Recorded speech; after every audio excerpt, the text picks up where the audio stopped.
전체 발표와 토론 구성을 보니까 다들 이렇게 좋은 얘기를 많이 해주실 것 같아서 조금 글 나올 얘기 중심으로 몇 가지 이야기를 했습니다. 하고 싶 제목을 이렇게 붙였더니 어떤 코멘트가 너무 소극적이다. 분단을 넘어서 상상하자. 뭐 이 정도가 더 좋은 제목이 아니냐. 뭐 이런 이야기를 들었습니다. 한반도에 다가오는 전쟁의 먹구름이 거치고 70년 분단사의 결정적인 전환점이 도래한 느낌을 하는 것은 저만 아닐 것 같습니다. 근데 불행하게도 그리고 어떻게 보면 당연하게도 우리가 이제 분단에 익혀져 있는 우리에게 분단을 넘어서는 일이 무엇인지에 대한 감각이 있지는 않을 것 같습니다.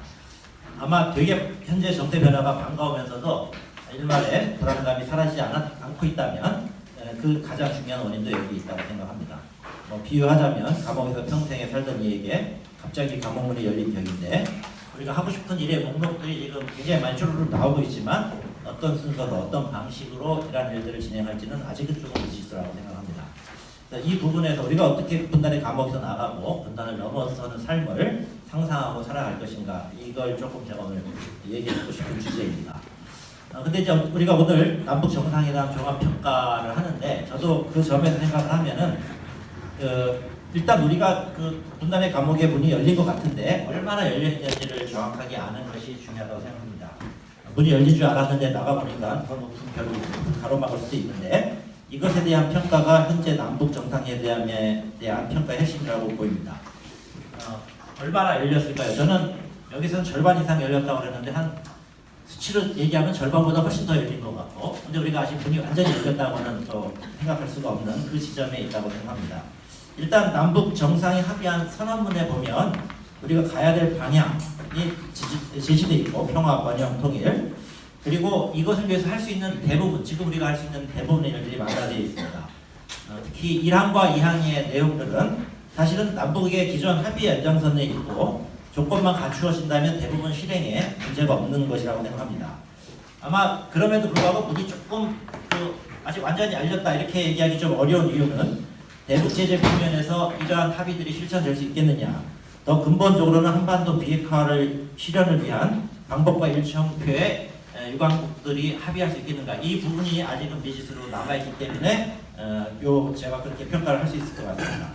이 주제에 대해서는 아마 뒤에 조동열 선생님이나 또 뭐 다른 분들이 더 자세하게 이야기를 해주실 것 같은데 저는 지금 논란과 관련돼서 주로 타막 비핵화 문제와 관련된 논란들이 있는데 일각에서 북핵 폐기와 관련된 구체적 약속이 포함되어 있지 않다라는 것이 어쨌든 지금 남북 정상에 대한 조심스러운 반응 또는 야당 일각의 막가퍼식 반대 근거로 제기가 되고 있는데 사실 남북 정상회담에서 제가 썼지만 한반도 비핵화라는 남북 간 합의 한반도 비핵화라는 목표가 포함된 선례가 없고 이 한반도의 완전한 비핵화라는 내용이 남북 정상회담에 포함된 것만으로도 저는 남북 관계의 중요한 진전이고 또 한반도 비핵화의 실질적인 중요한 진전이라고 생각을 합니다. 사실 그것에 더해서 북한이 자신에 대한 제재, 핵미사일 실험을 반복하면서 핵 능력이 강화됨에 따라 얼마 전까지만 해도 핵보유국 지위 주장을 계속 해왔는데 이런 상황을 고려하면 이는 더 중요한 진전이라고 생각합니다. 한마디 더 보태면 어쨌든 북한이 지금 비핵화 문제와 관련돼서는 남과 합의해서 남을 어떤 그 문제를 해결하는 주체로서 받아들이려고 하지 않은 오랜 관습과 태도가 있었는데 이번 정상회담을 계기로 우리 한국이 이 비핵화 문제를 실현하는 데 있어서의 중요한 주체로서 개입하고 그러한 공간들이 만들어졌다는 것이 이후의 남북관계라든지 한반도 정세 변화 또는 동북아 정세 변화에 상당히 중요한 의미가 있는 어떤 진전이라고 생각을 합니다. 물론 아직 넘어야 할 산이 있다는 것은 분명하지만 그러한 조심스러움을 넘어서 핵폐기와 관련된 구체적인 약속이 없다는 이유로 정치쇼, 평화쇼라고 비판하는 것은 사실은 정략적 주장만이 아니라 대단히 무책임한 주장이죠.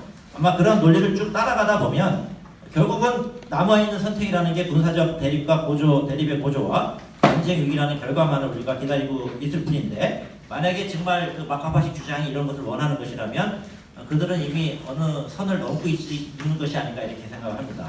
하루라도 빨리 이런 입장에서의 변경이 있어야 되겠죠. 이것에 대해서 여기 있는 분들한테 더 상론을 안 해도 될 것 같습니다. 이젠 미국과 북한이 핵폐기, 미국과 한국이 북한의 핵폐기에 대한 어떤 상응 조치를 내놓고 비핵화 프로세스의 진행 진입할 것인가에가 남아있는 핵심적인 과제고, 아마 이 예정된 북미 정상회담에서는 북한과 미국이 이제 자기가 가지고 있는 그 마지막 카드를 다 보여주면서 합의를 시도하려고 할 거라고 생각합니다.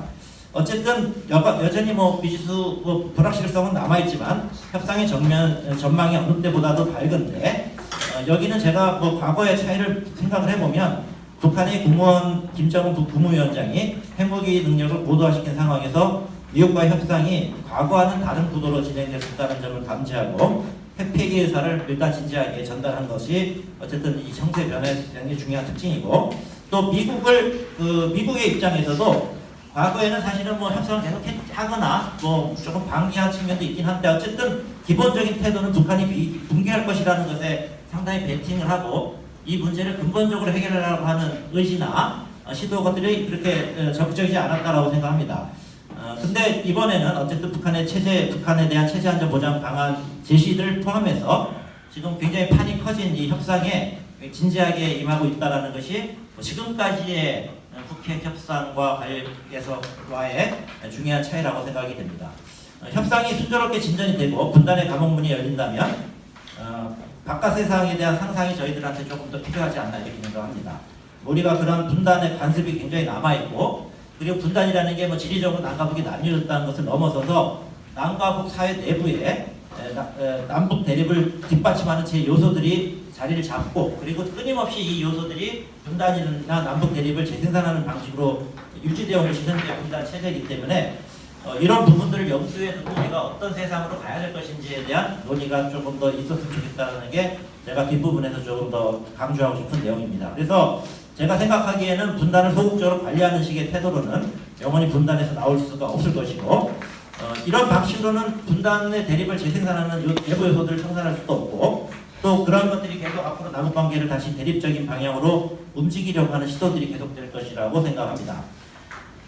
또 하나는 저희가 지금 남북관계가 풀리니까 뭐 여러 각계각층에서 이 교류와 협력에 대한 요구가 굉장히 높아지고 있는데, 교류와 협력이 증가하면 문제가 저절로 해결될 것이라는 것도 잘못된 생각이라고 봅니다. 교류가 증가한다고 상호 신뢰와 이해가 증진되는 것은 아닙니다. 그 과정에서 새로운 문제와 갈등 요인이 등장해서 사회 협력에 장애를 조성할 수도 있다고 생각합니다.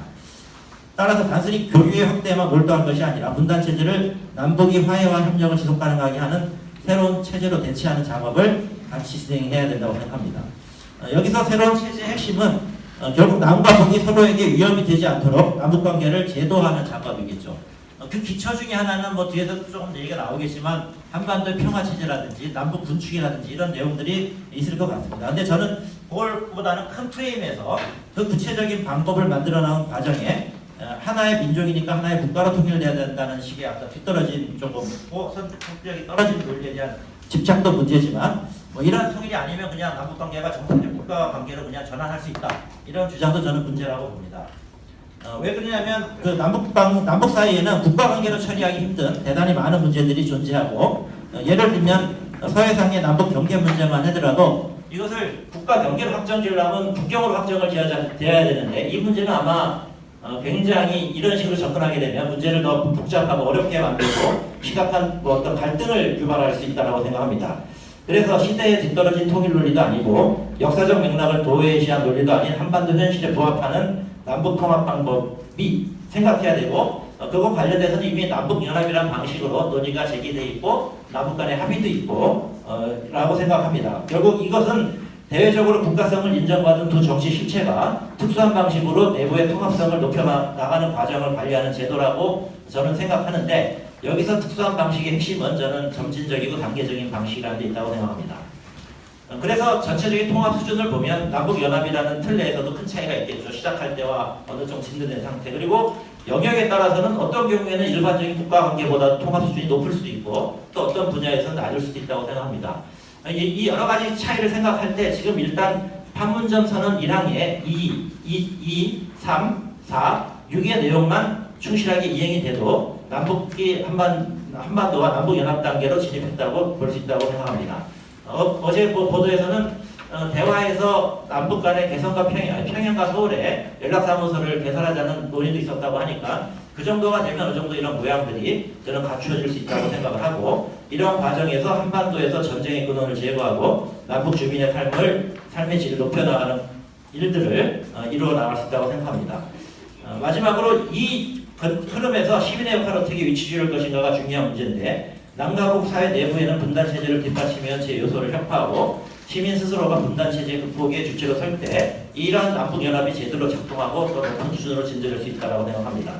아래로부터 형성된 힘이 뒷받침이 없이는 당국자 간의 합의가 언제 무너질지도 모르고, 또 뭐 제가 여기서 조금 더 강조하고자 하는 것은 김정은 국무위원장이 핵폐기를 협상 테이블에 올리고 남과 한국과 미국과의 협상이 적조 나선 데에는 촛불혁명을 거친 우리 한국이 투구적 형태로 돌아가지는 않을 것이라는 또 신뢰가 있었기 때문이라는 지적도 있었는데, 이런 지적에도 좀 기울을 기를 필요가 있다고 생각합니다.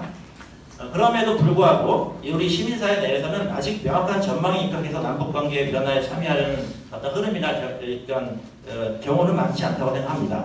지난 10년간 남북관계 단절의 영향 때문이기도 한데, 이번 판문점선언과 이어지는 북미 정상회담이 이를 위한 새로운 이런 참여에 새롭고 매우 중요한 계기를 제공해 줄 것인데, 뭐 이렇게 잘한다 이렇게 박수치고 말 일은 아니라고 생각합니다. 무엇을 우리가 해야 될지를 고민해야 되고, 뭐 이런 그 부분에 대한 토론이 좀 있을 거라고 오늘 기대하고 있습니다.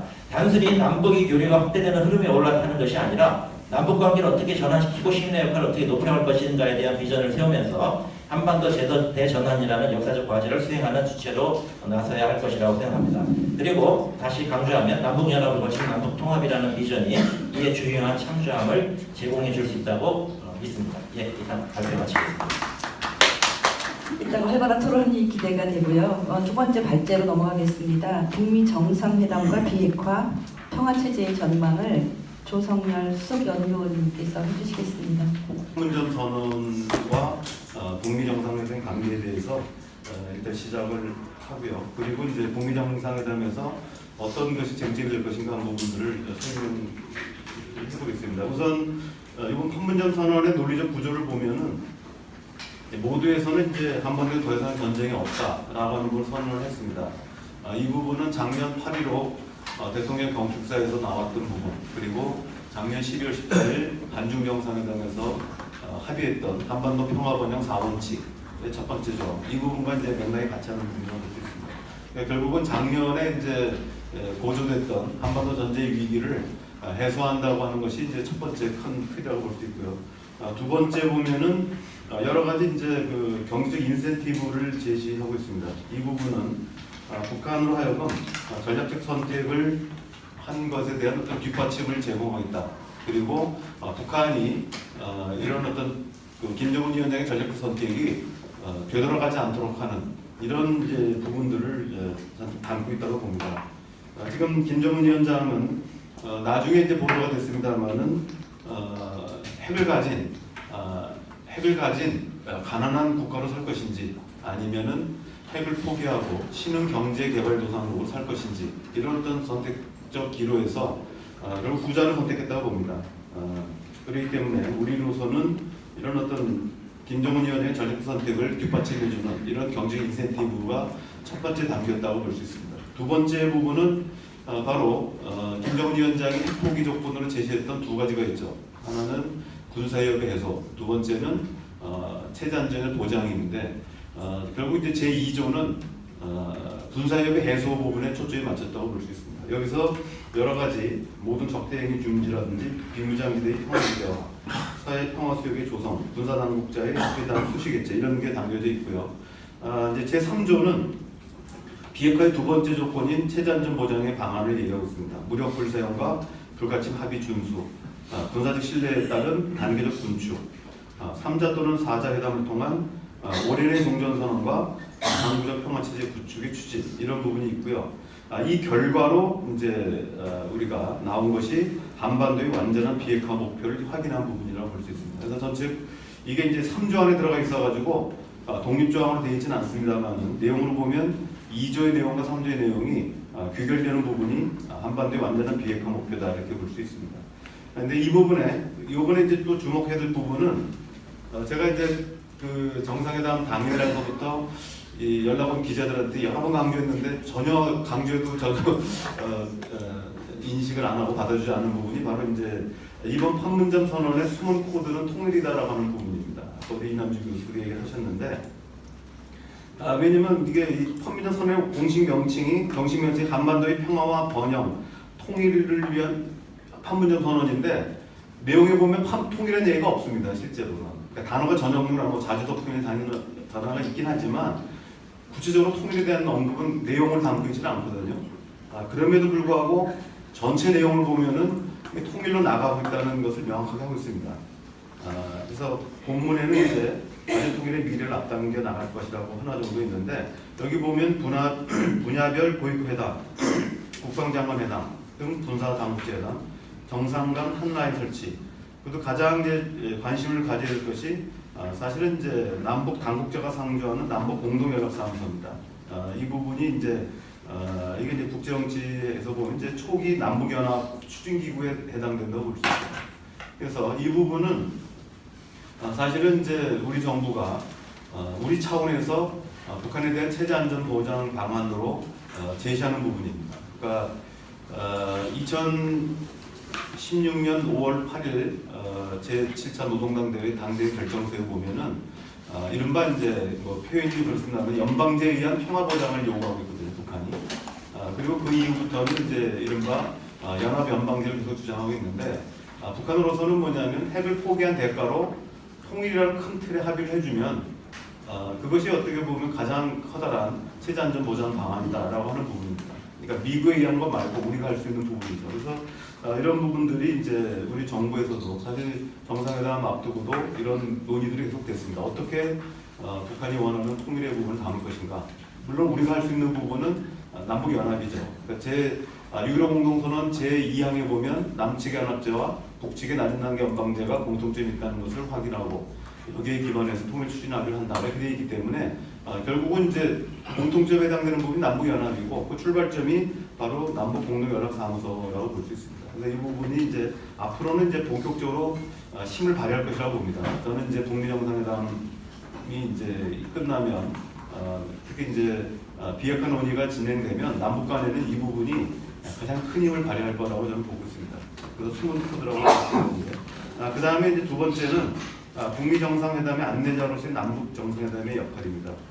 사실 지난번 우리 김정일 교수님도 같이 참석했지만 남북 정상회담 준비위원회 자문위원으로 있으면서 그때 이제 각자 몇 분씩 얘기를 하고 맨 마지막에 대통령님이 이제 정리하면서 얘기하는 게 있는데 그 중에 하나가 어떻게 이제 남북 정상회담, 북미 정상회담 이후에 동력을 어떻게 이어나갈 것인가 하는 부분에 대해서 고민하고 있다. 뭐 이런 얘기를 하셨는데 저는 이제 큰 걱정 안 해도 된다고 봅니다. 그러니까 지금 남북 정상회담과 북미 정상회담을 이끌어낸 동력은 이른바 균형력이라고 제가 표현했는데 힘의 균형이 만들어낸 힘이죠.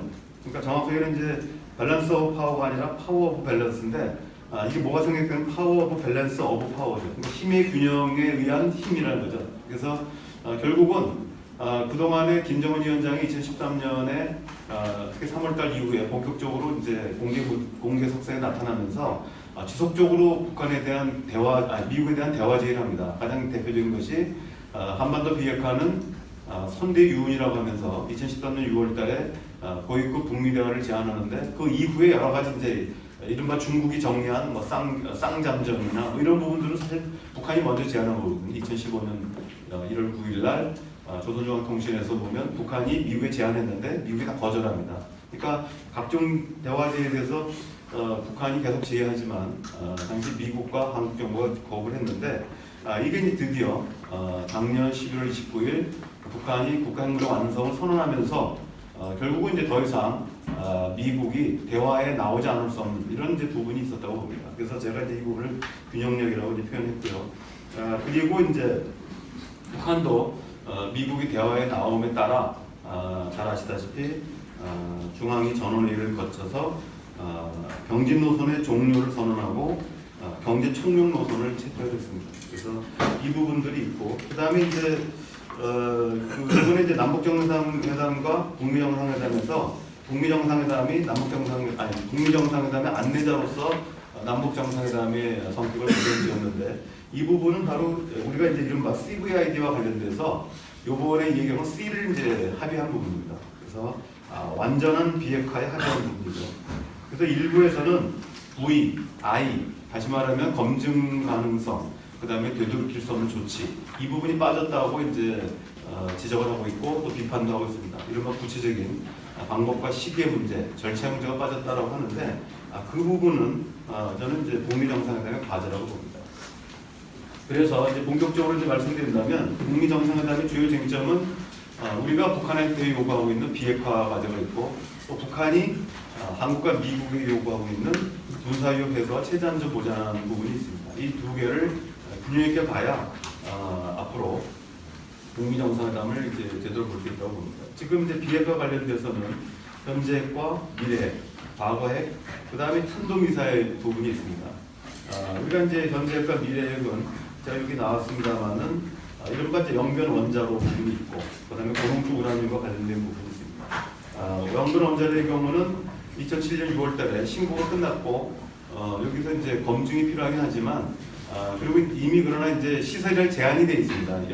인공위성이 계속 감시하고 있는 영변 원자로 외에는 또 다른 플루토늄 생산 시설이 없습니다. 그렇기 때문에 과거에 신고된 그 내용 기초로 해서 하면 별 문제가 없고 이거는 이제 실효 채취하면은 숨겨놓은 부분을 다 밝혀낼 수가 있습니다. 그래서 별 문제가 없습니다. 그 다음에 고농축 우라늄 부분인데 당시 이제 2차 북핵위기의 원인이 됐던 부분이 고농축 우라늄 부분인데 미국은 독일제 그 원심 분리기를 러시아를 거쳐서 이제 북한에 들어온 것을 파악하고 이거를 이제 당시 켈리 육제회담 당시는 이제 동아태 차관보가 강석주 외무상한테 제시하고 여기서 이제 강석주가 우리는 원자폭탄은 더한 것도 가질 수 있다라고 해서 북한이 결국 인정했다라고 이제 하고 북한은 그 이후에도 자기가 인정하는 것이 없다라고 해서 논란이 됐던 부분입니다. 근데 결국 북한이 거짓말한 겁니다. 실제로 8천여 개가 있다는 게 드러났고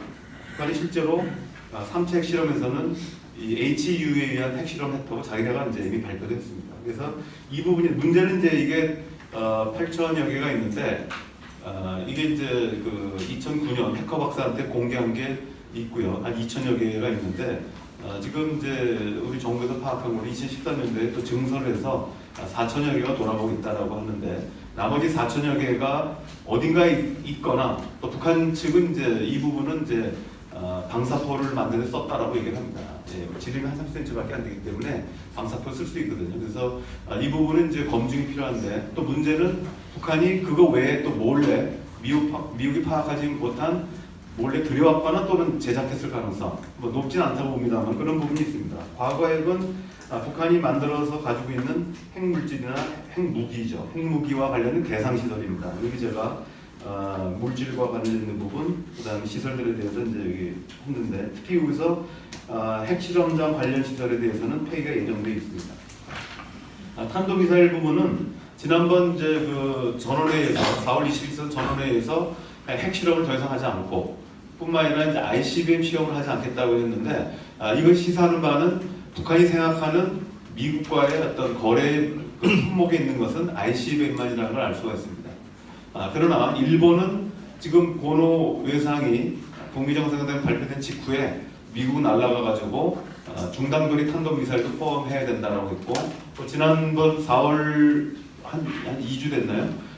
또 아베 총리가 또 그 미국도 달려가가지고 얘기했는데 요번에 보면 트럼프 대통령이 얘기한 부분에 보면 모든 탄도미사일을 대상으로 하겠다고 했습니다. 그래서 그 아베 총리 얘기가 받아들인 것처럼 느껴지긴 합니다만은 어쨌든 이제 이런 문제들이 탄도미사일을 포함시킨다고 했을 때 그 대상이 어딘가 하는 게 이제 논란이 될 수 있습니다. 근데 이제 이건 뭐 나중에 질문 나오면 작년에 이제 북한이 괌 주변에 이제 그 네 군데를 공격하겠다고 했을 때 나온 걸 보면 북한의 군사 전략 그 범위 내에는 괌까지도 포함되어 있는 걸로 보입니다. 그렇기 때문에 화성 12형까지는 몰라도 화성 14형이나 15형처럼 ICBM급은 몰라도 중거리 탄도미사일 화성 14형 이하는 쉽지 않을 거라고 보고 있습니다. 그 다음에 이제 비핵화의 방법과 절차인데 이 부분은 이제 지난번 폼페이오가 갔을 때 김정은 위원장을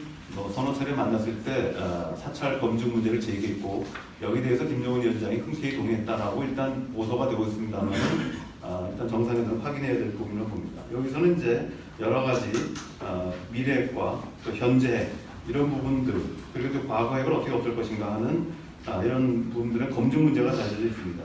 또 하나의 문제는 여기서 이제 비핵화에 대한 검증을 할 경우 검증 주체와 이행 방법이 논란이 될 수 있습니다. 한국이 들어올 것인지 아니면 한국이 빠진 IAEA에 의한 것인지 또는 한국이 포함된 다자협의체, 가령 육제회담에서 할 것인지 이런 부분들은 아마 이제 실무적으로 검토될 부분이라고 봅니다. 그 다음에 이제 우리가 이제 그 북한이 일각에서 제가 어제 이제 어제 보도된 거지만 그 경향신문에 뭐 전면 인터뷰를 한 적이 한 개 나왔는데 거기서 이미 답을 얘기했습니다만은 바로 또 어제 또 조선일보 일면 톱이 북한이 숨겨놓으면 어떡하냐, 숨겨놓으면 어떻게 찾아내느냐 하는 문제를 했는데 그에 대해서 이미 다시 제가 방송에서 얘기를 한 바가 있습니다만은 먼저 이제 그 은닉 문제만 얘기한다면 우리가 이제 국제정치에서 이른바 북한이 핵을 예비할 때는 이제 이른바 억제력이라고 합니다.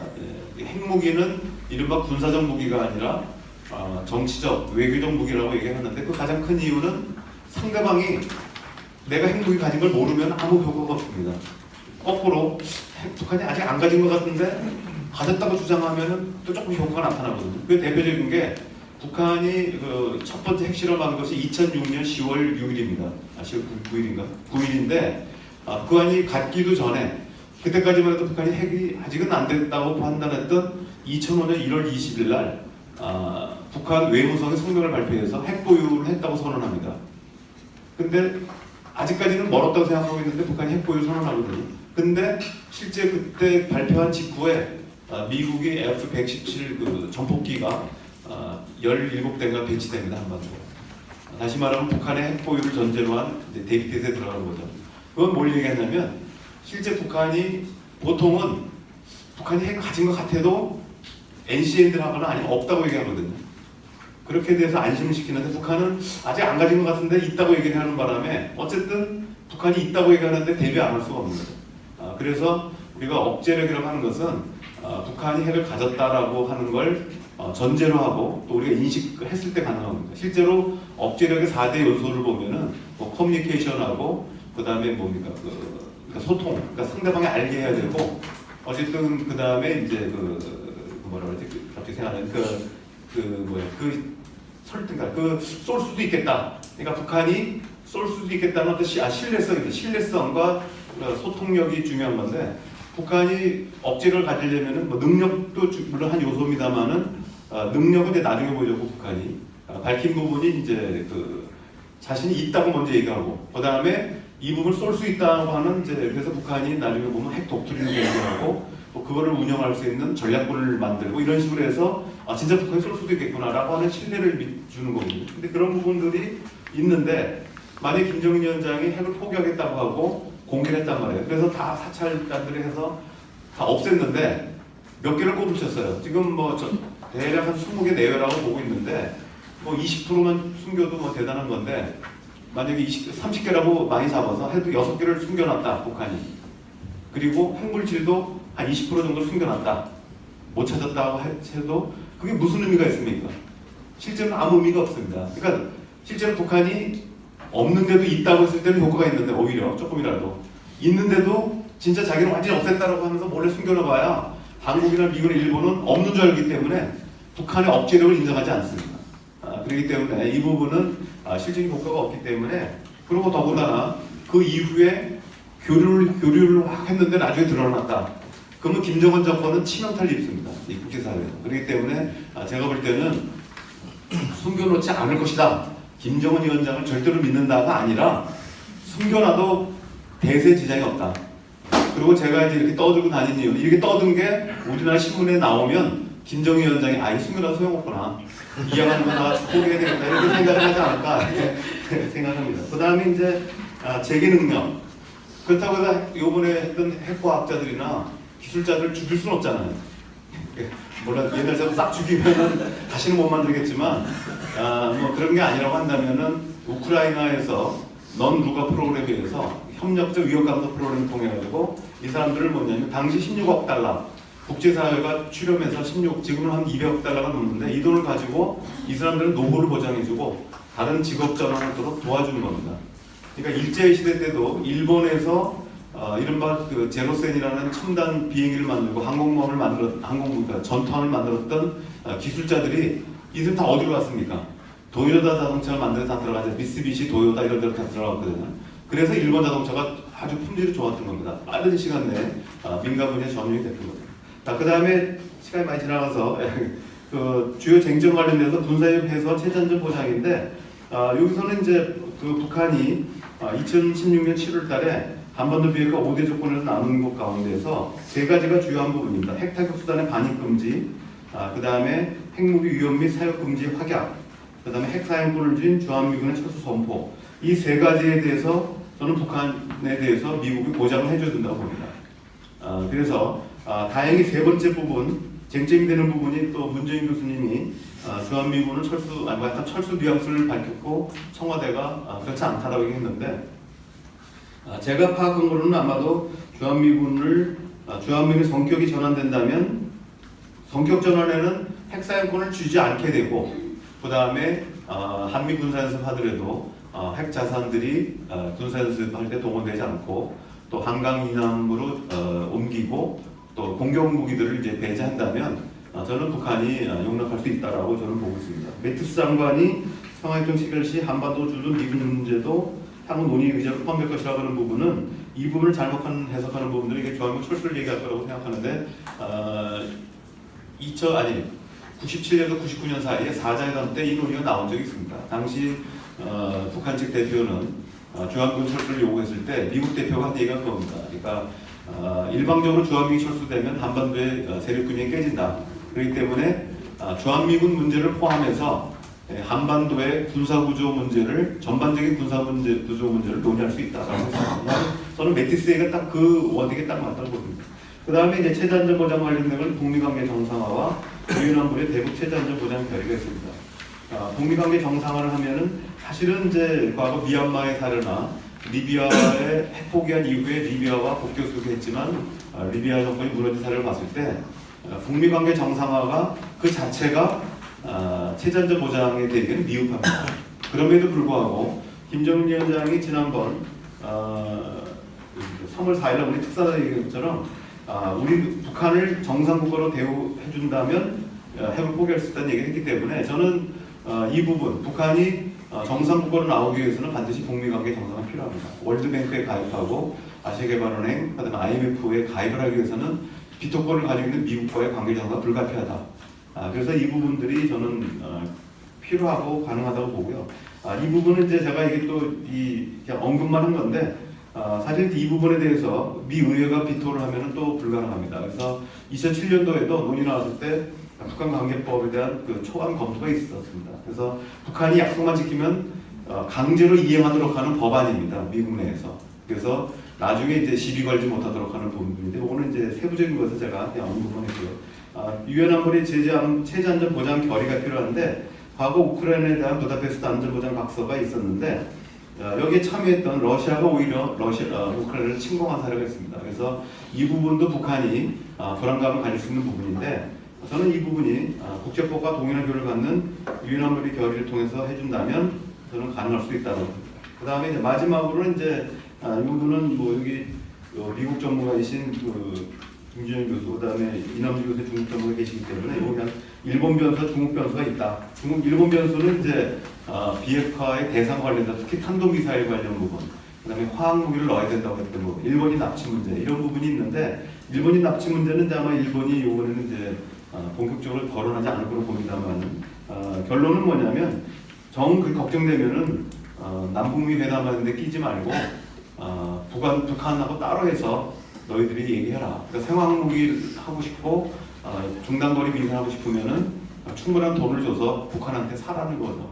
과거에 이제 1990년에 쿠알라룸푸르 미사일 회담도 있었습니다. 북한과 일본 간. 그래서 그런 전례가 있기 때문에 가능하다고. 중국 변수는 이제 지금 왕이 외교부장이 북한을 방문 중인데 오늘 방문했는데 저는 이 부분들에 대해서 충분히 중국의 어떤 뭐 역할을 인정하되 적어도 신속하게 지금 냉정부지 해체는 빨리 이루어진다고 봅니다. 마지막 이제 매진말로는 한 가지 말씀드린다면 이제 판문점에서 개최되거나 뭐 평양 얘기는 모르고 어쨌든 한반도 지역에서 개최된다면 이번에 이제 북미 정상회담에 일단은 북미 정상회담 핵심이지만 여기에 이제 문재인 대통령이 참석을 하셔가지고 끝날 때 지난번에 이제 판문점 평화의 집 앞에서 두 개의 뭐라 그래 특자라고 표현하지 않고 탁자라고 하네 그 회의 기자회견할 때 두 개를 설치했는데 세 개를 설치해서 남북미 정상이 만나서 종전선언을 할 수 있다.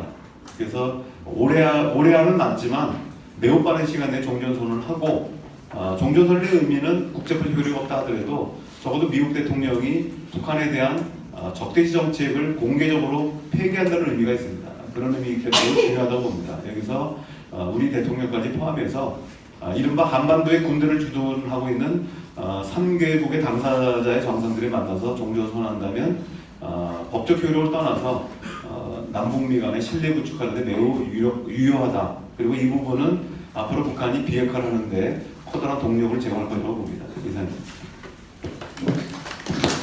그래서 핵무기가 군사적 무기가 아니라 정치적 무기라는 말은 굉장히 많은 걸 함의하고 있을 것 같습니다. 그리고 마지막에는 이번 판문점 개최에서 남북미 3자 종전 선언의 가능성도 예측을 해주셨습니다. 그 부분은 담론으로 계속 얘기했으면 좋겠습니다. 그러니까 뭐 농담처럼 말씀하셨지만 숨기는 문제 이 부분은 공론화하는 것이 매우 중요하다고 생각합니다. 북한도 마찬가지지만 이것이 소용이 없다 하더라도 이게 아킬레스건으로 미국이 북한을 향해서 자꾸 자극하는 말이 될 수 있거든요.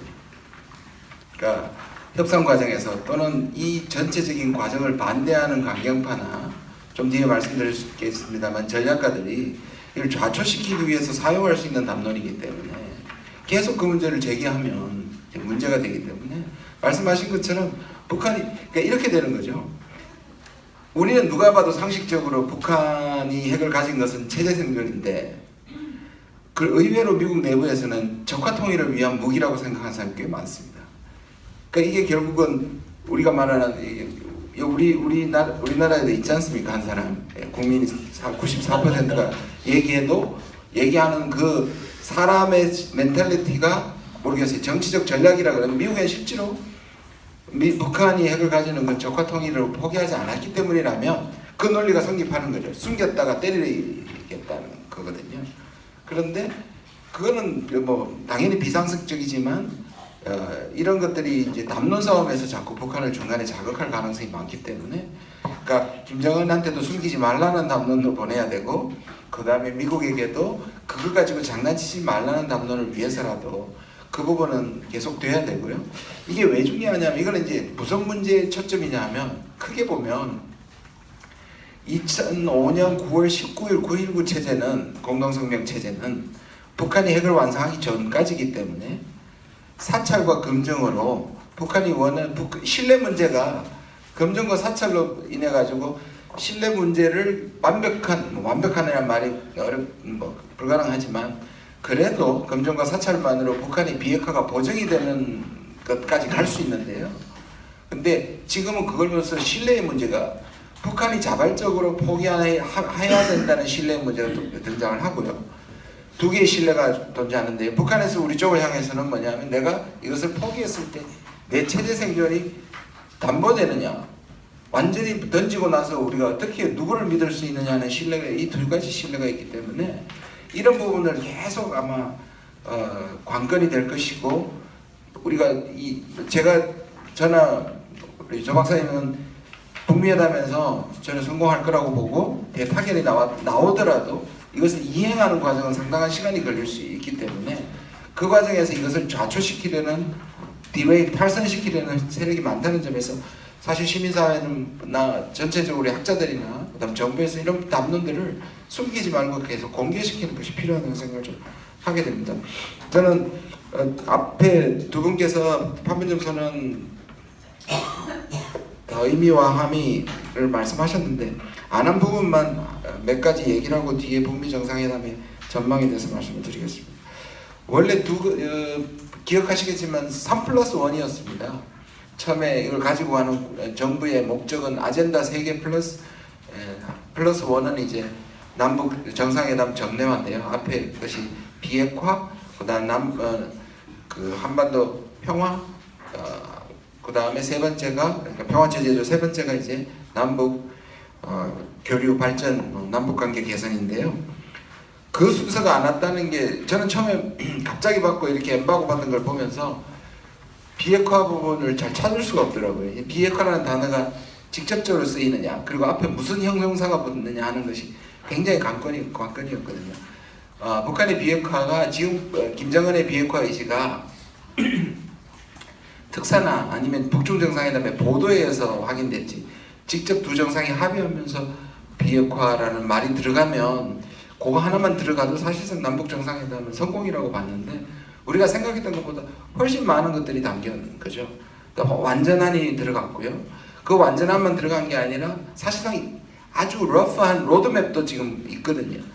한반도 비핵화, 완전한 비핵화를 하고 그 다음에 그것을 핵 없는 한반도를 만들고 그 다음에 국제사회의 지지와 협력까지 사실 우리가 규정한 거죠. 지금까지의 멘탈리티는 미국이 만들어놓은 비핵화 안에 그 한계 내에서 남북 관계를 규정하는 거였습니다. 지금까지. 저는 이번 회담이 굉장히 인상적인 게 뭐냐면 거꾸로 우리가 비핵화를 추동하거나 우리가 비핵화를 규정하는 거죠. 그거야말로 진짜 길잡이인 거죠. 순서만 그런 것이 아니라 실제로 보면 이 남북의 협력과 그 다음 중간에 군사 신뢰 조치 이걸 통해서 사실상 비핵화는 그 다음 일이라고 보는, 그리고 우리가 추동하는 의미에서의 비핵화라는 것을 했다는 점에서 이 북한식으로 하면 우리 민족끼리고 우리가 얘기하면 길잡이의 주도성을 확보한다는 점에서 운전자론이 탄력을 받는다는 점에서 상당히 의미가 있다고 저는 생각을 합니다. 그 다음에 특히 이제 그 부분에서 어떤 의미에서 이것을 보면 비핵화와 이걸 합쳐서 플러스 사실상 14를 뺏긴 것 같다는 느낌을 많이 받으셨을 텐데 저작권을 14에 줘야 될 것 같은데 많은 사람들이 6.15 선언에 가까울 거라고 생각을 했는데 실제로 우리가 주도를 아까 말씀드린 것처럼 북미회담만 풀리면 바로 들어갈 수 있는 장치들을 굉장히 많이 해놓은 것 같아요. 한반도 신경제 지도도 담겨 있고. 근데 그런 거를 어떤 의미에서 제재 시스템을 전제 조건으로 하는 것보다 거기에 밑에다가 숨겨놨다는 느낌을 많이 받았습니다. 신경제 지도도 숨겨놨고, 그 다음에 저는 남북 개성의 연락사무소 등의 실용적인 측면도 있지만 그것에 사실 잘 되면 개성공단도 열겠다는, 개성공단도 거기 숨겨놓고 남북 이산가족도 사실 금강산에 면에서도 금강산도 숨겨놓고 그런 것들을 일치에 우리가 같은 북미 정상회담하고 결국 같이 갈 것이고 아까 동력이라는 측면에서 이 부분에 대한 상당한 자신감과 또는 당위성을 담았다는 점에서 상당히 중요하다고 생각하고요. 그 다음에 종전선언 부분인데요. 저도 이제 여러 번 언론에서 말씀을 드렸는데 종전선언 비핵화가 미국이 북한한테 요구한 것이면 종전선언은 남북이 미국한테 요구한 것이라고 볼 수 있습니다. 여러 번 트럼프가 여기에 대해서 축복한다고 말을 했는데 그거는 트럼프에서 머리에서 나올 리가 없고 미국이 자발적으로 종전선언을 얘기할 필요가 없습니다. 왜냐하면 그건 미군이 양보하는 측면이 존재하거든요. 그것은 유엔사의 지휘 문제되고 미군 지휘의 문제가 되고 이런 걸 미국이 먼저 꺼낼 리가 없었거든요. 제가 확인은 대통령께 안 받았는데 아마 4월 12일 그러니까 폼페오가 3월 31일, 4월 1일 평양에 있었다고 보여집니다. 그리고 4월 27일 정상회담 고전에 며칠 전에 종전선언에 대한 블레싱을 트럼프가 하고 그 사이에 4월 12일에 정의용 실장이 만나러 갔습니다. 폼페오를 만나러 갔는데 볼턴을 만나러 갔죠. 거기서 한국이 미국에게 요구한 것이 종전선언일 수 있고 마치 이것이 미국이 수용하는, 우리가 주장하고 미국이 수용한 일종의 미국의 양보다 첫 번째 나오는 미국의 양보가 아닐까. 리비아 식만공 얘기를 하고 계속 미국의 여론을 향해서는 우리는 양보한 게 하나도 없다고 얘기했는데 실제로 양보한 부분은 이 부분일 수 있고요. 그 다음에 이제 아까 여러분 우리 조성열 박사님도 말씀을 하셨는데 과연 무슨 일이 있었는지 폼페이오가 가서 뭐 들리는 얘기가 많습니다. 이건 오프 더 레코드로 밤새 술을 마셨다는 얘기도 있고요. 1시간 만에 이 합의를 끝내고 그게 나왔던 가장 유력한, 근데 그게 뭐 술 마신 건 중요한 게 아닌데요. 지금 북한이 보면 계속 선제적으로 지금 양보를 합니다. 이 북중 정상회담에 가가지고 단계적이고 동시적이란 말을 가지고 굉장히 많이 시비를 걸었죠. 아 봐라, 미국은 이것을 빅딜을 하고자 하는데 북한은 여전히 살라미 전술로 단계라는 말, 뒤에 있는 동시적이란 말을 보지는 않는 거예요. 이건 사실 두 개 모순되는 거거든요. 어떻게 동시적인데 단계적입니까? 여기서 말하는 단계적은 북한이 서로 옛날처럼 하나를 주면 하나를 액션 포 액션 식의 방식은 아니고 북한이 선제적으로 풍계리도 닫고 그 다음에 심지어 이렇게 어떤 면에서 풍계리를 닫는 거는 선제적인 동결 조치일 수도 있거든요. 그럼 이런 걸 하는 거에 대해서 미국도 내놔라는 거거든요. 단계적이라는 말은 계속 북한한테 리비아식으로 모든 걸 다 털게 만들고 미국은 그 전에 보상을 얘기하지 않는 부분에 대한 불만이거든요. 그러니까 그런 부분에 대해서 미국이 처음으로 저는 종전선언 부분에서 미국이 수용했다고 생각하고, 이게 왜 중요하냐면 앞으로의 평화체제나 이거를 하는 데 있어서 미국이 상당히 북이 비핵화만 한다면, 말은 지금 볼턴 같은 사람들이 리비아식을 얘기하지만 이건 협상의 미국의 출발이죠. 최상은 여전히 미국에게는 리비아식입니다. 협상적인 빅딜을 하는 때까지의 가지고 가는 최고의 목표는 리비아고 식이고, 북한은 최고의 목적이 핵을 일정 부분 인정받고 북미 수교를 하는 것이겠죠. 이 출발점이 이제 가서 어떻게 맞으냐는데, 미국이 그걸 고집하지 않고 종전선언과 평화체제를 받아들일 준비가 되어 있다는 굉장히 중요한 시그널입니다. 그걸 그리고 실제로 남북 정상회담에서 이열 마크를 딱 했다는 것은 그거는 상당한 의미가 있고, 그것을 미국이 되돌릴 수 없게 만드는 데 대한 아주 중요한 숨어있는, 많은 사람들이 지적하지 않는 부분이라고 저는 생각을 합니다. 그리고 그럼 이게 어떻게 될 것이냐라는 부분을 좀 말씀을 드리면요, 저는 결국 제가 이 뉴스룸에 가서 계속 손석희 사장이 계속 저를 괴롭히려고 4번이나 아직도 평양이냐고 생각하는 걸 저한테 재차 물어서 제가 물을 때마다 자신감이 조금 떨어졌는데요. 근데 그때 그 전에 한 말이 있습니다. 제가 판문점이 되면 가장 바람직하다, 우리가 열외가 되지 않고.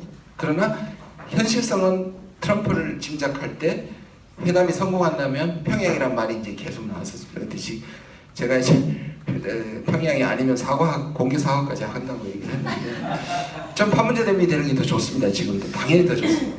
그리고 판문점으로 급히 돌아서게 된, 저는 평양이 트럼프의 이 빅딜이고 전 세계에 이런 소위 말하는 자랑하는, 제가 늘 얘기합니다. 일종의 관종이기 때문에 자기가 이 짜잔하고 나타나는데 평양만 한 게 없다고 봤는데, 이번에 판문점에 몰리는 시선을 보고 아, 판문점도 자기가 드러내는데 부족하지 않겠다는 느낌을 갖게 된 것 같아요. 저는 평양이나 판문점, 평양의 가능성이 아직도 저는 조금 남아있다고 생각합니다. 고집이 아니고 실질적으로 그렇게 되면 또 다른 의미가 미국의 대통령이 최초로 들어가게 되고, 그거는 지금까지 북한을 국가로 승인하지 않는 부분에 대한 승인이 될 수 있거든요. 북한의 입국 자체가. 그렇게 됐을 때 이것도 상당한 의미가 저는 있다고 생각을 합니다. 시간이 많이 갔기 때문에요, 마지막 그림만 설명하고 가겠습니다. 저는 26페이지에 결국 보통 얘기하는 CBID와 CBIG의 교환이 될 텐데, 지금 북한이 미래 핵을 모라토리엄을 선언했고 현재에게 금전과 사찰이 있대요. 제가 한 3주 전에 한국일보하고 그 전면 인터뷰를 하면서 이런 말을 했었습니다. 이번 두 번째가 가장 민감하지만 의외로 세 번째가 급속히 진행이 되면 두 번째는 그냥 쉽게 넘어갈 수 있다고 얘기를 했는데, 그 한국일보 기자가 청와대에 가서 김준영 교수가 이렇게 얘기했는데, 김의겸 대변인은 어떻게 생각하냐, 백브리핑에서 그거는 그랬냐고, 그게 가능할까, 그 문제는 김준영 교수한테 가서 다시 물어보라고 기사에 나왔었는데요.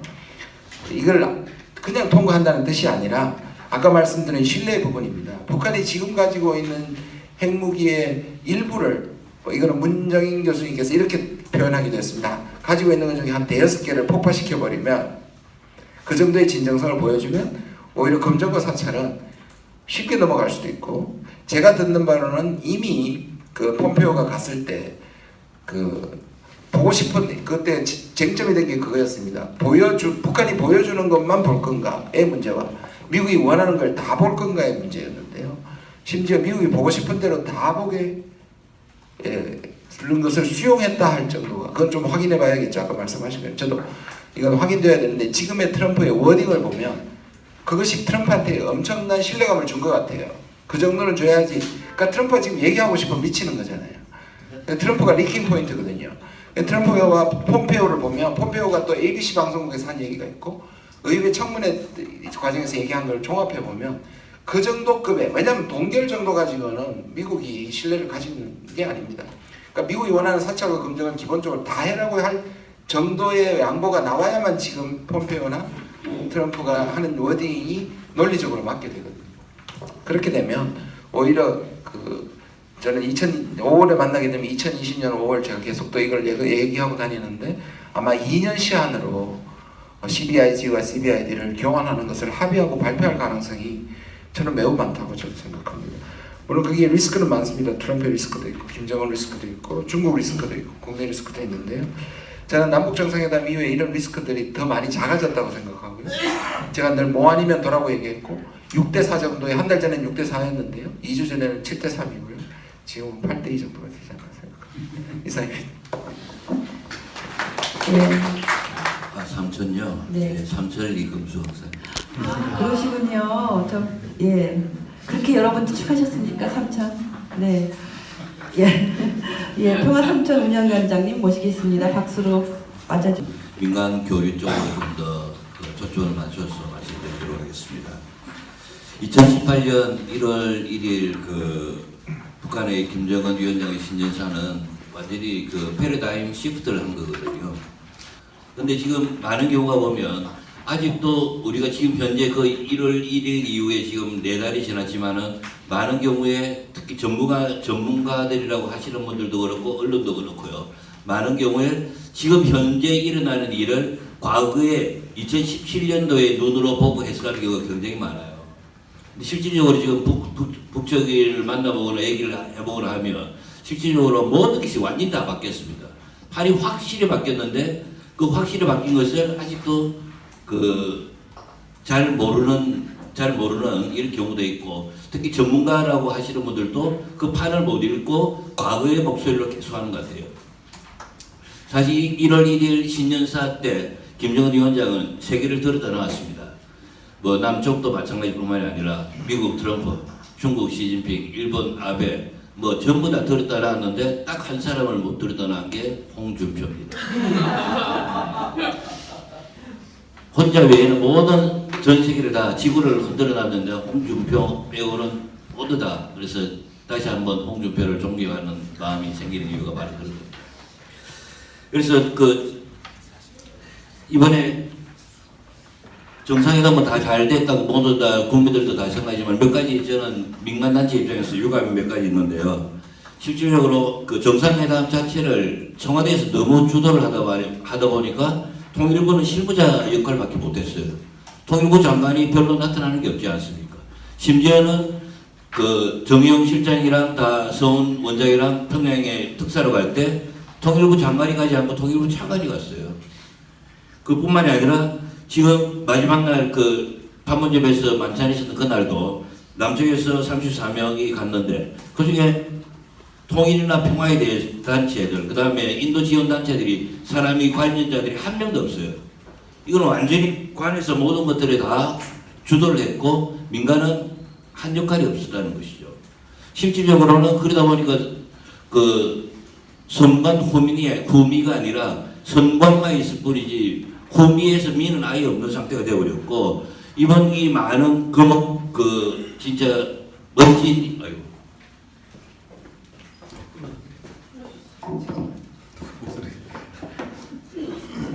오늘 맞지 마시고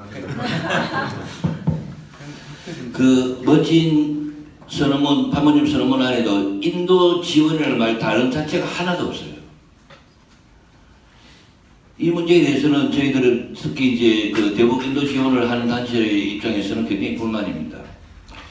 그다음 사실은 민간 그 교류가 지금 정부 주도로 완전히 가다 보니까 민간의 역할은 거의 없다고 보는 게 딱 맞고요. 그다음에 지금 뭐 이번에 평양에 갔을 때 그 주제가 뭐 봄이 온다 이랬는데 우리 대북 인도 지원하는 단체에서 볼 때는 봄이 왔나 헐입니다. 사실은 옛날에도 보면 뭐 특히 기업하는 사람들은 위기가 기회다라는 얘기를 하는데 사실 어쩌면 남북 관계가 좋아져서 기회가 왔습니다. 근데 우리 국민의 입장에서 볼 때는 기회가 위기입니다.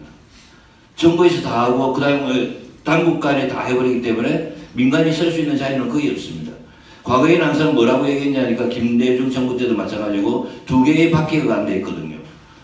당국의 바퀴가 가고 민간의 바퀴가 안 되는데 지금은 당국만 큰 바퀴만 가고요. 민간이라든지 또 그 인도 지원이라든지 이런 단체들은 바퀴는 아예 없어져 버린 것이 지금 민간 단체들의 그 현상이라고 보는 게 맞을 겁니다.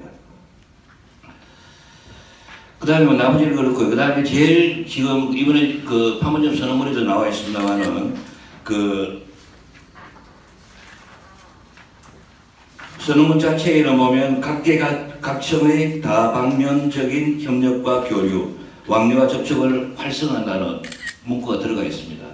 들어가 있는데 여기 지금 우리 그 나와 있듯이 그 주체가 누구냐니까 당국, 국회, 정당, 지자체, 민간단체 이렇게 지금 그 명시가 되어 있습니다. 명시가 되어 있는데 지금 6.15까지 한 달 정도밖에 안 남지 않습니까? 한 달 열흘 남았는데 이게 지금 빨리 뭐가 되지 않으면 쉽지 않습니다. 지금 아마 그 당국끼리는 6.15를 어떻게 할 것인가 큰 선에 사겠습니다만은 이 6.15 공동선언을 당국에서 주도하고 가기는 쉽지가 않습니다. 제가 여기 써놓기로는 거의 다 그 당국이 주도하는 걸 해놨습니다만 만약에 이 조건이 뭐냐니까 만약에 우리가 민간들이 모여가지고 민간단체들이 제대로에 대한 추진위원단이라든지 추진위원회를 만들지 못한다면 민간단체들은 빠지고 거의 정부의 당국에서 주도하면서 사람도 그런 사람들을 심어서 데리고 가는 이런 형태가 될 확률이 굉장히 큽니다. 그래서 지금 6.15 공동선언은 평양이나 아마 금강산 쪽이 될 것 같고요. 그 다음에 직항로나 계승육로를 이용하게 되고 만약에 금강산에서 하게 된다면 금강산 육로를 하게 되겠죠. 그래서 이 명칭이라든지 일정이라는 주제 등도 잘못하면 당국에서 모든 것을 다 중심으로 갈 확률이 굉장히 크다는 겁니다. 그래서 오늘 지금 저희들이 토론을 하고 있습니다만은 지금 민간단체라고 보통 한다면 지금까지 중심으로 6.15를 남북 공동행사를 해왔던 6.15 그 남청위원회와 그 다음에 민화협, 시민단체, 연대의, 종단, 국민협 등등에서 한 6개 정도의 민간단체가 있거든요. 큰 단체들이. 그래서 지금 저는 시급하게 좀 제안 드리고 싶은 내용들이 그런 것들인데 지금 6.15 남측위원회에서는 남북 해외 6.15 남측위원회 위원장 회의를 곧 그 북에서에서 만들어가지고 6.15 행사에 대해서 의논하겠다는 얘기거든요. 그래 됐을 경우에 잘못하면 이게 정부랑 또 부닥칠 수도 있고요. 그 다음에 지금 북도 굉장히 곤란해질 수 있습니다. 제가 1월 1일 전과 후를 다시 보자고 얘기했는데 북에서도 6.15 공동행사에 대해서 그 전에 해왔던 예전에 해왔던 대로 그대로 가자는 얘기가 아닙니다. 지금 북도. 그렇다면 우리 남측 단체가 우리 남측 민간단체들도 스스로가 시프트를 해야 돼요. 스스로 바꿔줘야 됩니다. 그러기 위해서는 당국에서 주도를 해서도 안 될 뿐만 아니라 이 6개 단체들이 6.15 남측위원회가 그동안에 참 어려운 가운데서도 여러 가지 일을 많이 하고도 인정해야 되고요. 그렇지만 또 6.15 남측위원회가 모든 주도권을 가지고 가겠다고 주장한다면 어려워집니다. 서로가 약간의 양보와 협상을 통해서 6.15 남측위원회와 그 다음에 그 남측민화협, 시민단체연대회, 종단, 북민협 등등이 모여가지고 6.15 남북 공동회사 추진단을 만들었는지 추진위원회를 만들어서 거기서 회의를 하고 그 결과를 가지고 우리 당국과 의논을 하고 그 다음에 북이랑 합의를 보는 것이 저는 그렇게 가야만이 6.15가 정말 민족적인 대경사로서의 행사가 되지 않을까 이런 생각을 합니다. 그래서 지금 뭐 어디서 주체가 돼가지고 어떻게 그 제안을 해야 될까 저도 참 막막하기도 합니다만은 일단 뭐 여기가 뭐 그 시민사회 연대회도 있고 이러니까 시민사회가 먼저 나서서 그 6.15 남측위원회를 만나고 그다음에 종단도 만나고 미나협도 만나고 남측 미나협도 미나협이 주도하고 싶어 하거든요. 누구나 다 주도하고 싶어 합니다. 그런 속에서 정말 남쪽에서 좀 지혜롭게 양보와 협상을 통해서 이 공동회사 추진위원회든 뭐 어떤 명칭이었던 간에 만들어서 하지 않는다면 우리 정부도 굉장히 어려워집니다. 통일부나 청와대 같은 경우에도 이거 어떻게 해야 될 것인가? 지금 뭐가 안 쓰는 거거든요. 우리 시민사회단체들과 모든 단체들이 함께 뭔가를 만들어주고 그러면 그 쪽과 그 다음에 통일부와 서로가 협력하면서 나가는 이런 모습들을 바라고 있지 않나 하는 생각을 합니다. 그래서 이런 문제에 대해서 좀 더 우리가 지혜를 발휘해야 된다는 말씀을 드리고 싶었고요. 그 다음에 이제 어제 뉴스가 좀 나왔던데 유엔 안보리에서 인도 지원에 대해서 제재를 좀 풀려고 하는 이제 뉴스가 나왔는데 여튼 지금 북한의 입장은 뭐냐면 북한에서 그럼 지금 뭐 식량이라든지 뭐 아이들 분유라든지 뭐 밀가루라든지 이런 게 필요하지 않는가? 필요합니다. 절대적으로. 필요한데도 왜 얘기를 못하느냐 하면 그걸 얘기하고 우리가 지원하는 순간 보수언론에서 그거 받으려고 지금 핵 포기하냐, 그거 받으려고 남북회담 나왔냐 이렇게 나오기 때문에 그것 때문에 사실은 북에서 얘기를 못하고 있는 거거든요. 그리고 지금 우리나라에 쌀이 얼마나 많이 남아 돌아갑니까? 이런 비상식적이고 엉뚱한데 보관료에 몇백억, 몇천억을 지금 투자하고 있는 이 비상식적인 상태에서 이걸 아무도 시민단체도 그렇고 우리 북민협마저도 그렇고 아무도 얘기하지 않습니다. 정말 이런 문제도 그렇고 그 다음에 유엔의 제재에 대해서 우리 통일부라든지 외교부도 제재에서 뭐가 제재가 되고 뭐가 제재가 안 되는가 잘 모릅니다. 통일부도 그렇고 외교부도 그렇고 정부 자체가 대북 인도 지원에 대해서 그 다음에 대북 협력에 대해서 뭐가 어떻게 될 것인가에 대한 얘기를 좀 더 명확하게 해야 됩니다. 만약에 우리가 6.15 공동회사를 평양에서 할 때 직항로로 간다고 칩시다. 비행기 갔을 때 그 비행기가 뜰 때도 제재 때문에 미국의 승인을 받아야 되지만 가서 호텔에 가고 우리가 먹고 자고 한 그 비용 그것도 달러로 들어가지 않습니까? 그 돈은 그러면 괜찮은 겁니까? 제가 당국자한테 물어보는데 잘 모르겠대요. 호텔비 내는 것도 밥값 내는 것도 뭔가 풀어야 되는 거예요 지금.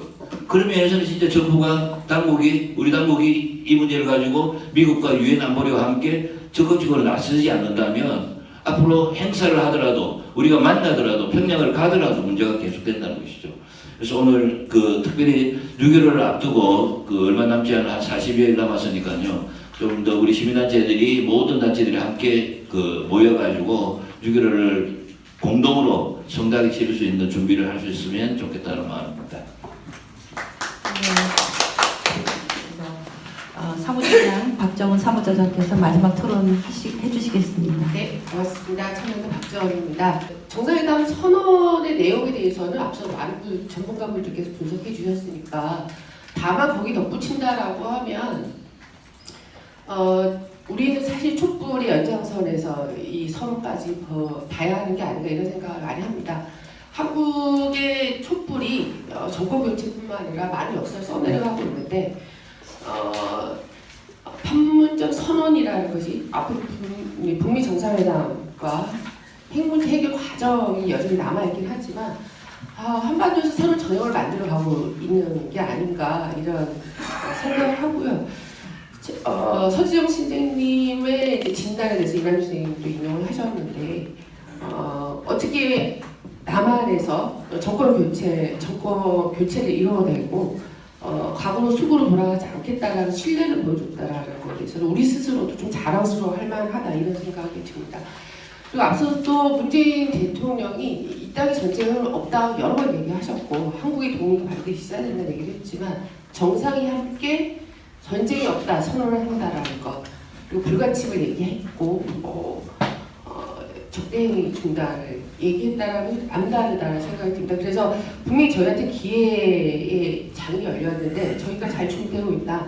한편에서는 늘 선 비핵화 문제가 있었기 때문에 선결 조건처럼 있었지만 한국의 많은 시민사회 단체에서는 그 선결 과정을 줄 수가 없다는 강한 주장이 있었습니다. 그런 부분에 있어서는 평화협정이든 평화협정 포함한 평화체제를 가는 그 과정에서도 비핵화 문제가 다시 다뤄지고 있다는 면에서는 또 시민사회단체의 주장이 많이 반영된 선언문이다 이런 생각을 합니다. 한편에서는 이후로는 어떻게 될 것인가 제가 우스갯소리 그런 얘기 하는데 저희가 태어날 때부터 분단은 있었고 태어날 때부터 한미동맹이 늘 국가 안보를 위해서 존재했었다라는 레토릭이 있었고 주한미군이 주둔하고 있었기 때문에 그거를 넘어서는 상상은 쉽지는 않은 것 같습니다. 이남주 선생님은 분단의 감옥이라고 하셨는데 그거를 넘어서는 상상하는데 저는 익숙치 않다라는 생각을 많이 합니다. 그래서 가능한 우리가 한반도는 앞으로 어떻게 존재를 할 수 있을지 동맹은 어떠해야 되고 주한미군이 주둔을 해야 하나 정당한가 한다라고 하면 그건 어떤 역할을 위해서인가 이런 대토론이 있어야 된다고 생각합니다. 더불어서 이게 다분히 군사적 문제만은 아니라 생각합니다. 안보교육의 문제도 연결되어 있는 거고요. 교육 문화 전반에 관한 일이라고 생각합니다. 그래서 전체적으로 한국 사회가 어떻게 운영되고 어떻게 미래를 만들어 갈 것인지에 대한 새로운 패러다임을 저희는 준비를 해야 된다고 생각을 합니다. 여기서 반드시 또 이 자리였던 것 같은데요. 작년에 차별금지법 관련된 논의에서 과연 한반도 비핵화가 먼저 될 거냐, 한국 사회에서 차별금지법이 먼저 만들어질 거야 이런 얘기를 한 적이 있습니다. 참 지난한 과제들이다 이런 얘기를 했었는데 불현듯 이제 비핵화가 가시화됐는데 물론 이 과정은 굉장히 시간이 걸리겠지만 연결돼 있다는 얘기를 꼭 하고 싶습니다. 한국 사회의 차별 문제, 소수자 문제, 성평등 문제랑 다 연결돼 있던 체제이기 때문에 앞서서 분단 체제 극복의 과제라는 것이 한국 사회 전반적인 변화와 맞물리는 문제다. 그래서 이러한 사회 변동까지도 시민사회는 많이 준비를 해야 되겠다 생각이 한편에 듭니다. 당장의 판문점 선언 후에 저희 시민사회운동 차원에서 과제들이 있을 텐데 저는 한편으로는 비핵화 문제에서 핵없는 한반도가 명시된 것이 굉장히 반가웠습니다.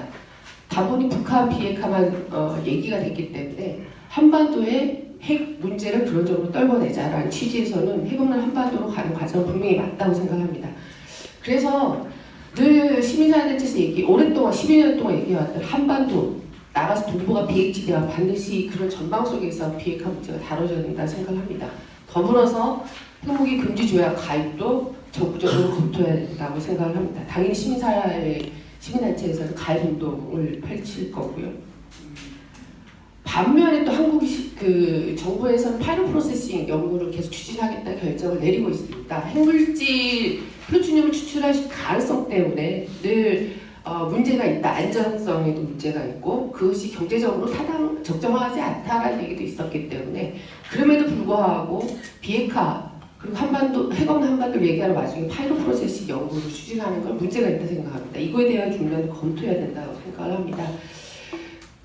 그리고 9.19 합의에 포함되어 있었지만 지금 이번 합의나 북미 정상회담에서 약간 기대하기 어려운 면이 그래서 한반도 평화체제 구축하는 과정에서 동북아 평화를 어떻게 보장할래? 라는 부분에서는 공동안보의 문제, 동북아 공동안보체 건설에 대한 비전도 시민사회에서 많이 제기해야 될 과제가 있다고 생각합니다.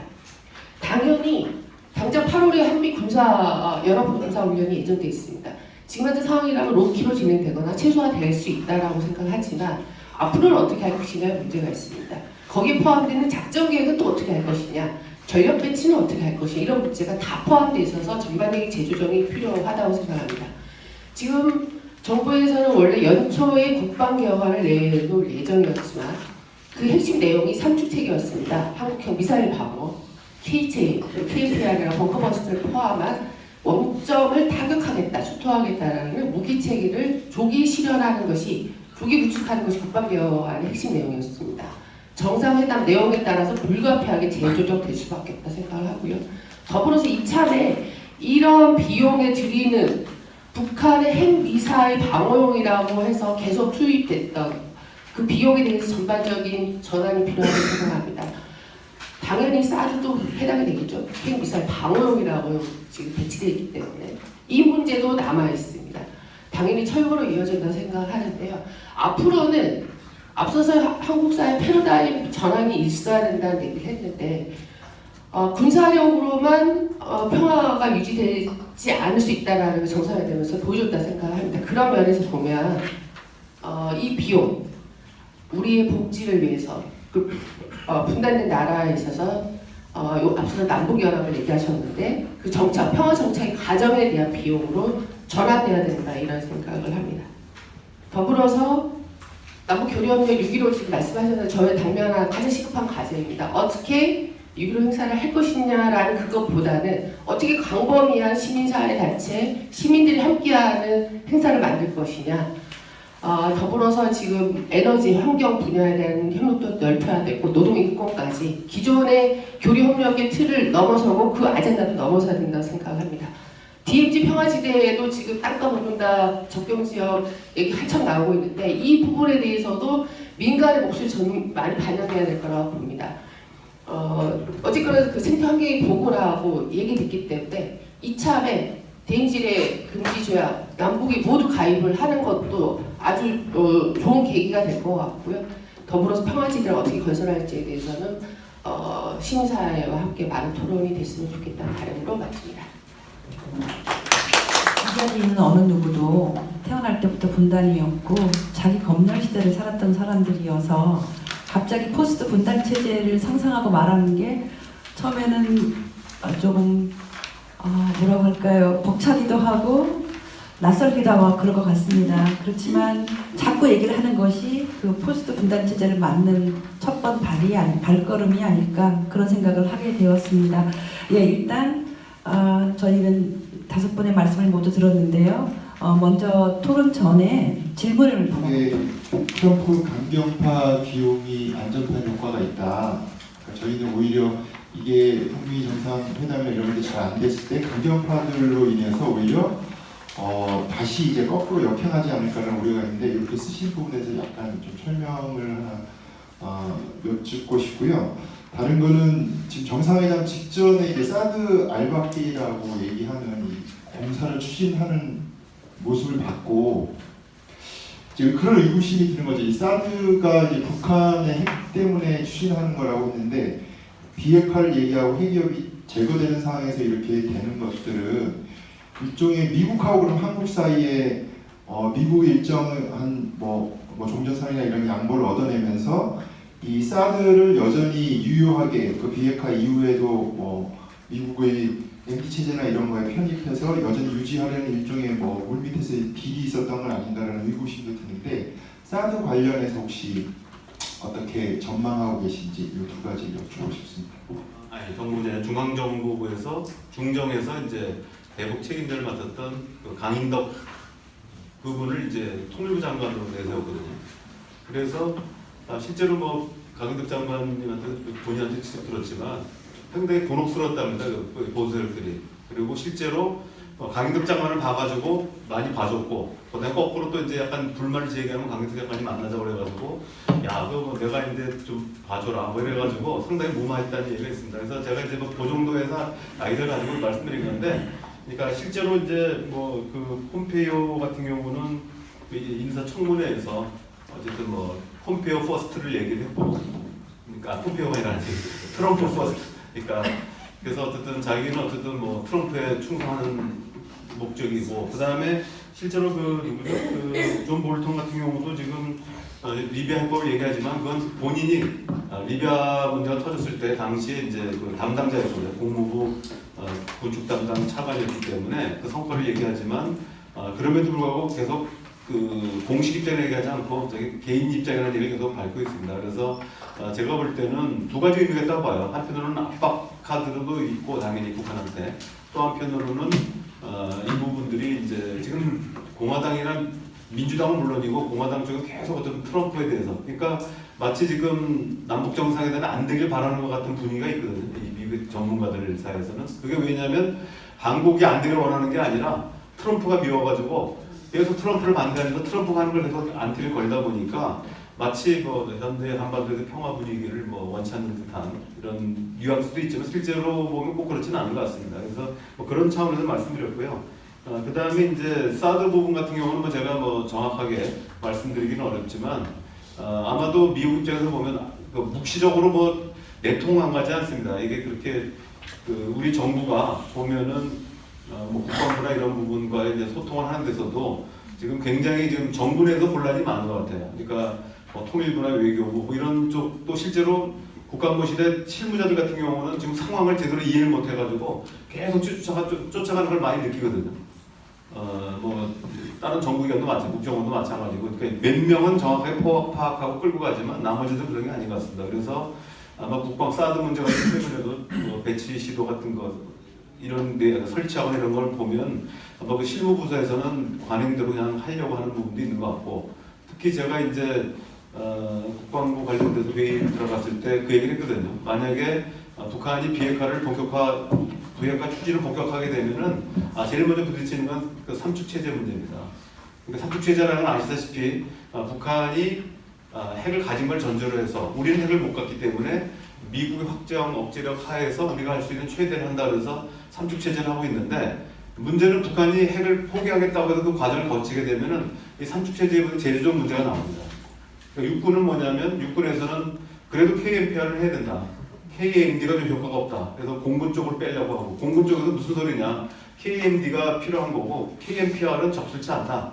그래서 또 육군 거를 또 빼려고 하고 그래서 어쨌든 이 조정 문제가 나오게 되고 아마도 전반적인 그래서 사실 이제 뭐 일반적으로 쓰는 얘기가 한반도 평화체제 조정이 시작되면 이른바 그 갑자기 생각나네. 그 뭐지 그 상자가 열린 판도라의 상자가 열린다 그러는데 제가 어린 때부터 써보는데 판도라의 상자 이게 지금 이 문제만이 아닙니다. 지금 전자권 문제도 조기 완수될 것이고 미래사 문제 그다음에 유엔사 문제서부터 해가지고 지금 얼마 전까지만 해도 지금 미국 측에서는 유엔사 강화론을 지금 계속 내고 있었는데 이게 지금 바로 반전이 되고 또 육개공군이 하는 이런 어떤 그 삼축체제 문제 다 전반적인 검토가 필요합니다. 그래서 사실은 이 문제가 지금 아까 말한 판도라 상자를 열어놨기 때문에 정말로 어려움들이 많고 사실 그 아까 우리 곽철 신부님이 얘기하셨지만 사실 이게 관군만 가지고 싸울 수가 없다. 의병과 관군이 힘을 합쳐도 될똥말똥 어려운 상황인데 지금 관군이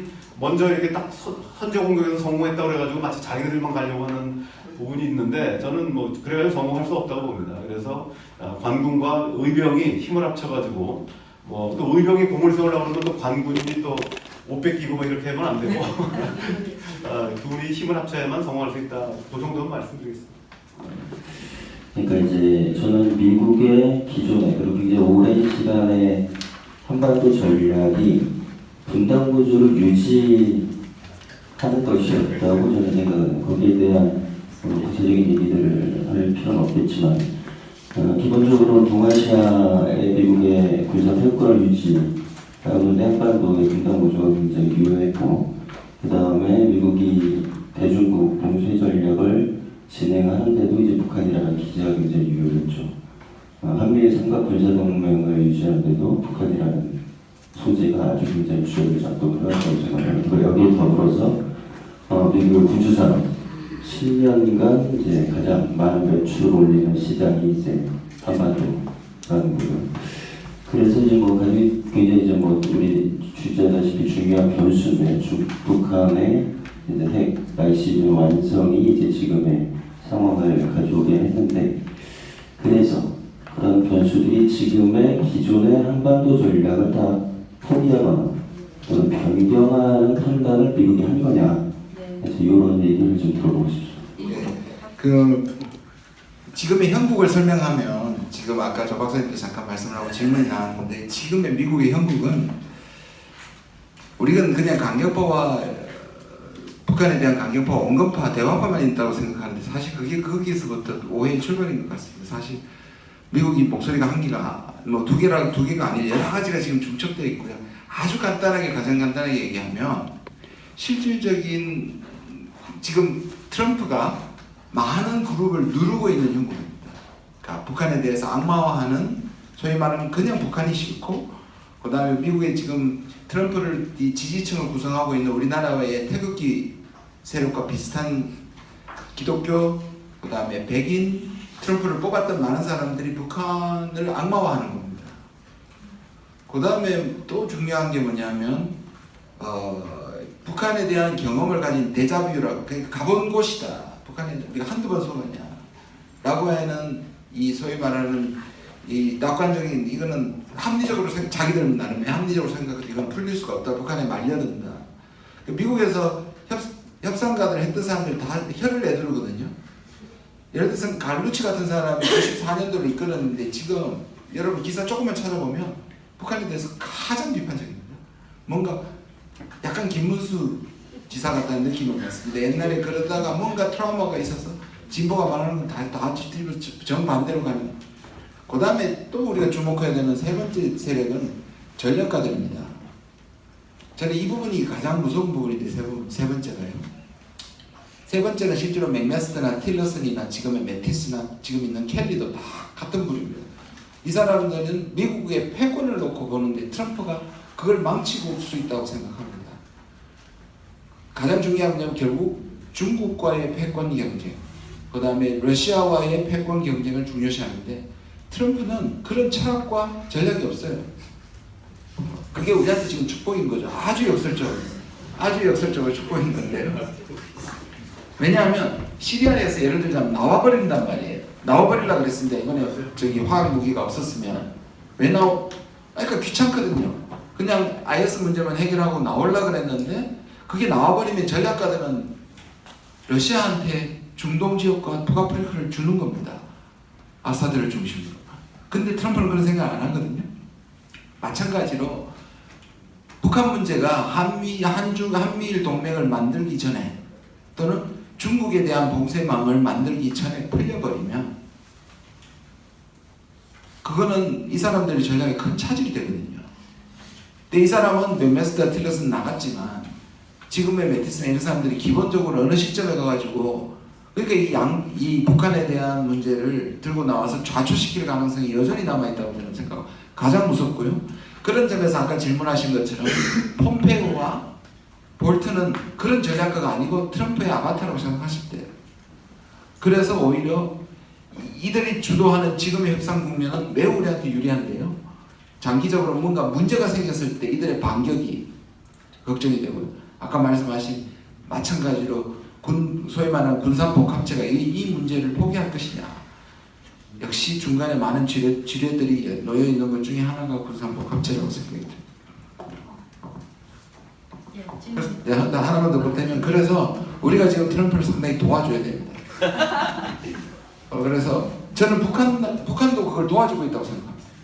트럼프가 지금 계속 이끌어 나갈 수 있는 이유가 북한이 계속 선제적으로 신뢰를 주는 것이 트럼프의 입지를 강화시키고 있는 거거든요. 역설적으로. 박창일 신부님이 말씀하신 거에 대해서 깊이 있게 좀 생각을 해야 된다고 봅니다. 첫 번째로는 중대하고 급한 현안 과제들이 있고 그거를 추진하는데 민간 교류를 하는 데 있어서 알맞은 합리적인 추진 체계가 필요하다라는 문제 정도의 문제 제기가 하나 있습니다. 두 번째 문제가 있어요. 그건 문제 말고 박 신부님이 직접 언급하셨는데 당국 간 대화 체계, 당국 간 채널에서는 해결되지 못하는 문제들이 있습니다. 다른 말로 해서 북은 민간 사회가 활성화되어 있지 않아서 어떨지는 모르지만 남한 사회에서 남북 간 평화 문제나 통일 문제나 또는 경제협력 문제나 민간 교류 문제나 모든 문제를 다루는 데 있어서 또는 남한 내 보수 세력의 이 문제에 대해서 어떻게 대처할 것인지에 대한 문제에서 무슨 헌법 위에 있다는 등 제왕적 대통령이라는 등 이런 문제를 극복하는 데 있어서도 남북 문제에 관해서 현재의 추진 체계로는 부족하다. 남한 내에서는 무조건 거버넌스 체계를 빨리 구성해야 한다. 그런 문제가 민간 단체가 이런 상황이 열리니까 아까 이남주 교수가 말씀하신 것처럼 교류가 모든 문제를 해결할 수 있는 것처럼 막 이렇게 흥분해서 날뛰는 것처럼 비춰질 수도 있으나 그게 아니라 이런 흐름이 성공하기 위해서도 또는 이 정부가 이 문제에 대해서 중간에 좌초하거나 실패하지 않기 위해서도 남한 내에서는 이 문제에 관한 단독 또는 법 위에 있는 이런 문제가 아니라 이 거버넌스 체계를 빨리 구축해야 한다. 따라서 이건 민간 교류에 관한 문제를 넘어서서 모든 문제에 관해서 거버넌스 체계를 구축해야 한다. 그 전에 했던 무슨 이 자문회의 체계나 이거 갖고 안 된다는 거예요. 거버넌스 체계여야 된다. 그런 문제에 대한 필요성을 우리 시민사회에서 먼저 인식하고 그 문제에 관해서 정면으로 당국자들한테 문제를 제기하고 이 문제에 대해 진지하게 토의를 시작했으면 하는 의견입니다. 네. 기회가 왔는데 기회가 위기입니다. 특히 그 민간 단체들이 그 체계를 만드는 거나 그 다음에 정부랑 가버넌스를 만드는 것도 쉽지는 결코 않을 것 같아요. 근데 지금 제가 접촉한 그 사람들 그 정부 쪽 사람들의 말에 의하면 정부 쪽 사람들도 갑갑한 거예요. 누구랑 접촉을 해야 되냐 이거예요, 누구랑. 그래서 지금 저쪽 정부 쪽에서는 가능한 빨리 좀 남쪽 정부랑 가버넌스를 할 수 있는 그 주체를 좀 만들어 달라 이거거든요. 그래서 만들고 그다음 그거 의논을 하자 하고 그다음 또 큰 거는 또 이제 평양을 가거나 이러면 또 당국끼리 또 해야 되는 거니까 그거는 또 하더라도 우선 우리 스스로가 뭔가 좀 만들어야지 정부랑 가버넌스를 가는데 우리 스스로가 지금 다 서로가 주도권만 가지고 가려고 하는 거예요. 이래가지고는 서로가 제대로 될 수가 없죠. 그래서 저는 아까도 말씀드렸습니다만은 하루 빨리 어떤 주체가 되더라도 그런 6.15 남측위원회 그 다음에 민화협, 종단, 그 다음 시민사회연대 또 북민협 적어도 5개 정도는 있으니까 모여서 실무 차원에서는 모여가지고 어떻게 할 것인가에 대한 얘기들을 좀 하고 거기에서 만들어지는 거 가지고 정부랑 가버넌스를 또 가야 되지 않을까 생각을 합니다.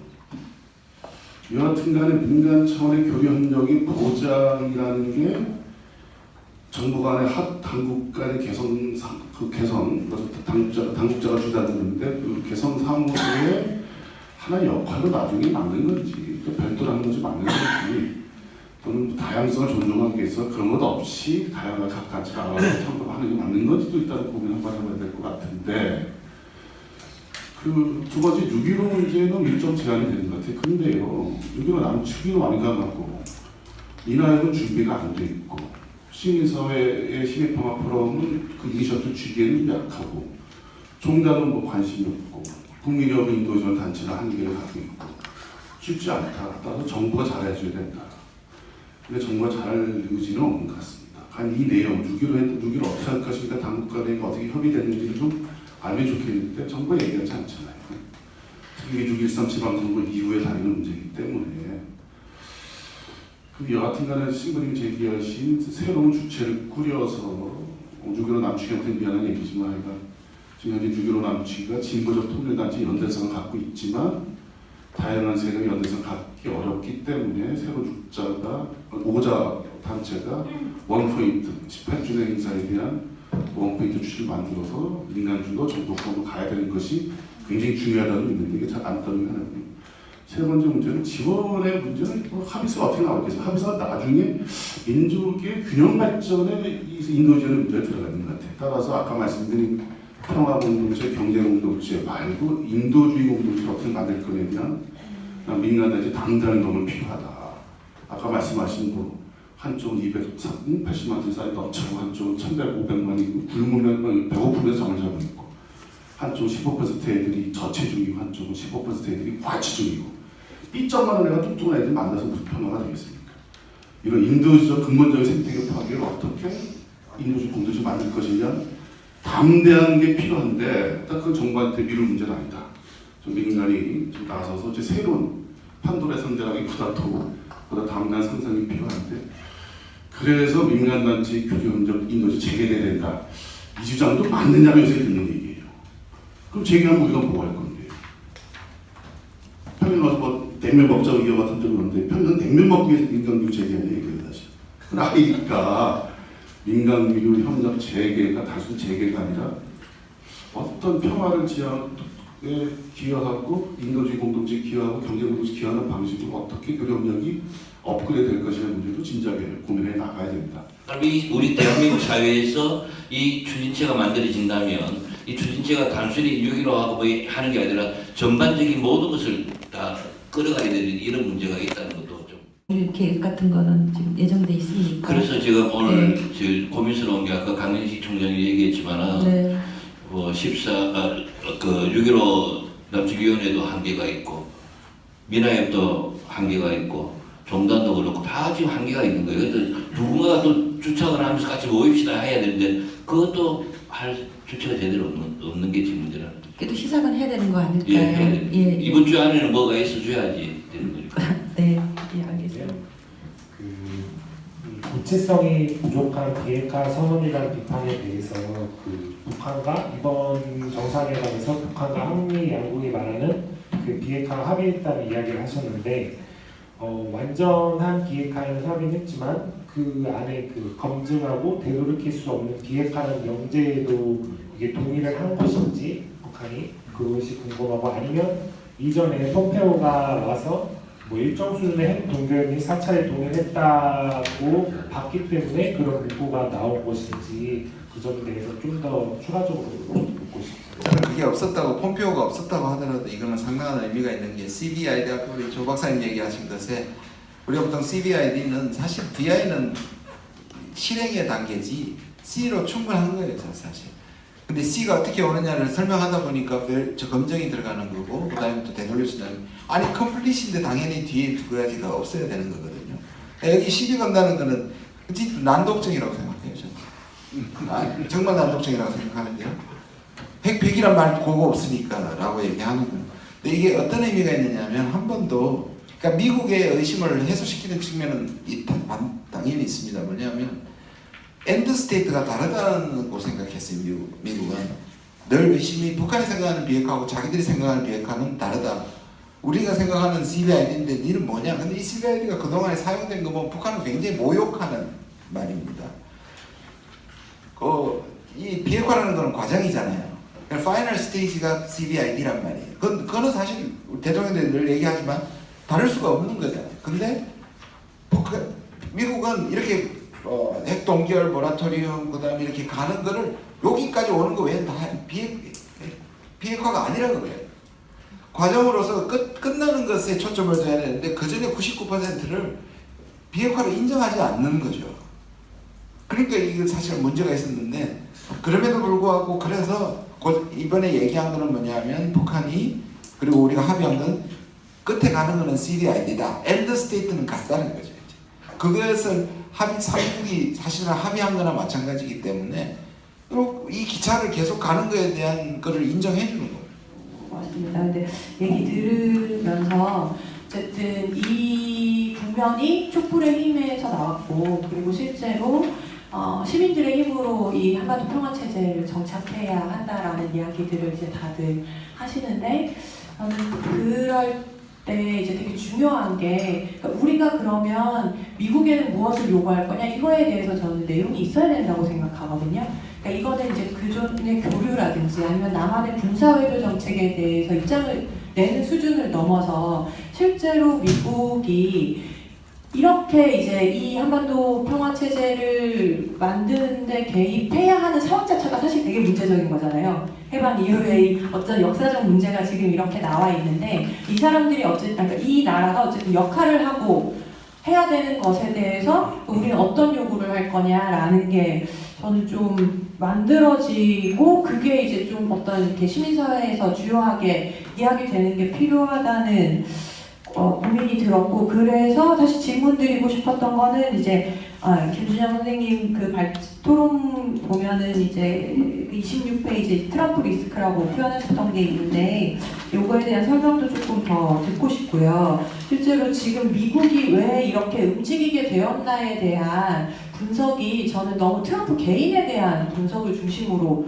이루어지고 있는 것 같거든요. 그거보다 조금 더 어쨌든 미국 사회, 미국의 체제라는 측면에서 우리가 좀 주목해야 될 게 어떤 건지 좀 질문드리고 싶습니다. 간단히 세 분한테 하나씩 질문 드리도록 하겠습니다. 첫 번째 김준영 교수님한테는 유엔이 여기서 어떤 역할을 했고 할 수 있는지 제가 정상회담 하는 날 마침 뉴욕에 있어서 이번에 평화 구축과 지속적 평화에 관한 고위급 회의가 있었거든요. 유엔에서 그 평화에 참석하면서 그 지난 12월 달에 그 평양 방문했던 유엔 사무처장 팀을 만났었거든요. 그래서 고민을 굉장히 많이 하더라고요. 어제 우리 문 대통령도 유엔 사무총장 통화했는데 유엔이 여기 안보리 말고 그러니까 유엔 사무총장에서 어떻게 여기서 기여를 할 수 있는지에 고민을 많이 해서 혹시 거기에 대해서 생각하신 게 있는지.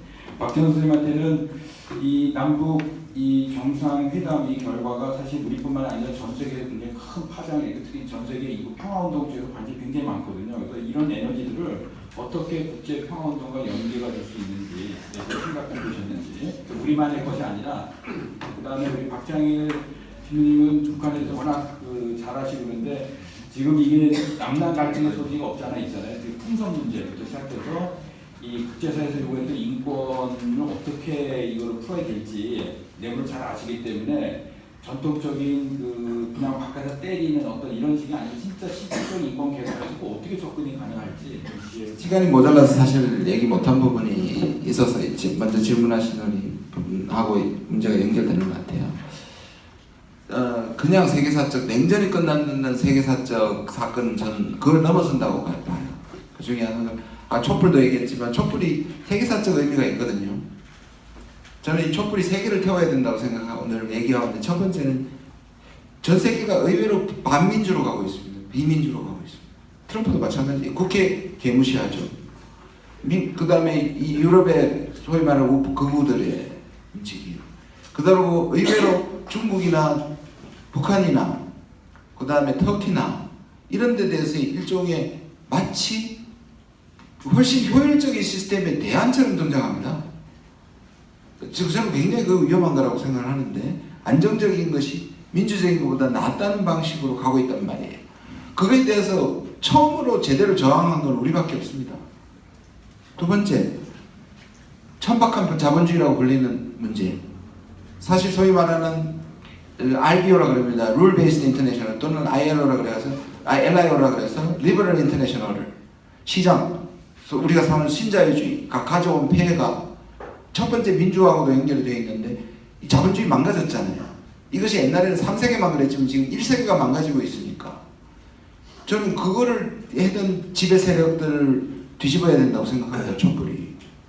그래서 사실 복지나 경제 문제가 지나치게 남북 문제는 잘하는데 저는 이 정부의 아킬레스건이 복지와 경제 문제가 될 것 같아서 매우 안타깝고 불안합니다. 세 번째는 분단체제거든요.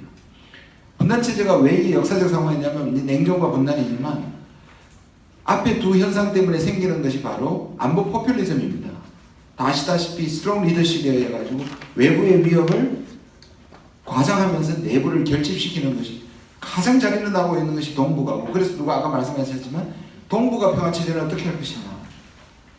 사실 여기에 박근혜를 집어넣었으면 6개국이 완벽하거든요. 앞에 푸틴, 트럼프를 아까 역설적으로 우리가 믿고 있지만 실제로는 이것이 전 세계 이 소위 말하는 이 안보 포퓰리즘, 군사력, 군비 경쟁, 안보 딜레마 이런 것들이 판치는 곳에서 우리만 지금 소위 말하는 유화주의자라고 사실 트럼프도 그렇게 욕했었고 지금 홍 트럼프도 그렇게 얘기하고 있죠. 근데 이 평화를 살려가는 것에 저는 이거를 역사를 바꾸고 이 세계적 사적인 대변화를 우리가 할 수 있을까? 저는 그런 의미에서 할 수 있어야 하고 그런 시작이라고 믿고 싶은데 그 문제가 보통 문제가 저는 아니라고 생각이 듭니다. 그래서 아까 트럼프에 너무 개인적으로 치우친다고 했는데요. 제가 아까 여러 가지 미국 내부에서 구조적이고 다른 목소리들을 말씀드려가지고 지금은 어떤 의미에서 이 역설적으로 그런 개인적인 왜냐하면 아까 말했던 비민주적인 국회 무시하는 게 우리한테 도움이 되고 있고요. 거꾸로. 왜냐하면 국회도 북한 악마와는 똑같거든요. 근데 지금은 아주 짧은 시간이라도 어떤 의미에서 트럼프를 우쭈쭈쭈 해가지고 북핵 문제 해결한 다음에는 그 다음에 우리가 치고 나가버려야 된다고 생각합니다. 트럼프가 막을 수 없을 정도로 평화 남북이 저는 가속 진짜 속도전이 되어서 이 문제만 해결되면 오히려 기정사실화시키고 오히려 우리가 그래서 북미가 할 때까지는 일본이나 러시아, 중국이 다 방해자지만 북미만 되면 전부 다 우리 같이 움직여야 되는 거죠. 오히려 이걸 딱 묶어버리기 위해서라도 트럼프가 장난치지 못하게 또는 미국 내에 군산복 거쳐가 장난치지 못하게 오히려 남북 간의 평화 체제가 아니라 동북 간의 평화 체제 담론으로 확 끌어가 버려야 된다고 저는 생각합니다. 그런 점에서. 그럼 유엔의 역할은요, 좋은 부분 시작하신. 저는 대통령 그 유엔 전화하는 건 굉장히 의미가 있다고 생각합니다. 아까 말씀드렸잖아요. 육자 중심으로도 가야 되지만 이걸 국제화시키고 다자화시켜가지고 보장을 하지 않으면 이거는 북한에게도 굉장히 매력적인 요소입니다. 왜냐하면 리비아식, 우크라이나도 3국이 같이 했다가 못 지켰지 않습니까? 근데 이거를 유엔 포함해서 육자가 추인해주지 않으면 그 북한의 체제 보장이라든지 이런 부분들이 흔들릴 수 있기 때문에 또 더더욱이 많은 돈을 일시에 북한에게 줘야 된다고 저는 생각합니다. 그게 북한의 대일 청구권, 그다음 중국의 경제, 우리까지 해서 북한의 경제 자체가 체질적인 황골 탈퇴할 수 있는 것도 중요한 것 중에 하나라고 생각하고요. 제가 갔던 헬싱키 회담도 유엔에서 돈을 댄 겁니다. 네, 제가 헬싱키 가서 이 남북미가 만난 것도 북한에 대한 돈은 유엔에서 나와서 실제로 유엔 사무차장이 또 갔었지 않습니까? 북한에서. 저는 유엔을 끌어야 되고 심지어 EU까지 끌어야 됩니다. EU는 끼어들고 싶어 엄청나게 안달입니다. 근데 우리가 안 끼워주는데 요 문제가 해결되면 사실 전 세계에 가능한 도움을 다 가지고 한반도에다가 쏟아부어야 된다고 생각합니다. 저는 개인적으로 미국 조야에서 특히 민주당에서 호평하고 있는 굉장히 북한에 대한 불신을 끊임없이 유포하고 있는 것에 굉장히 걱정이 사실 됩니다. 존 볼튼뿐만 아니라 지금 주한 대사로도 스페이스가 예정돼 있어서 아까 질문하셨던 것처럼 좀 강경파가 안전파이 될 수도 있겠지만 끊임없이 긴장을 발생시킨 요소가 충분히 될 수도 있다. 미국 선거 전까지는 아무나 사실 예상하기 어렵다. 그래도 우리가 버텨야 될 건 한국 정부이고 한국의 촛불 시민들이 가장 그 버팀목일 수밖에 없다는 생각이 들어요.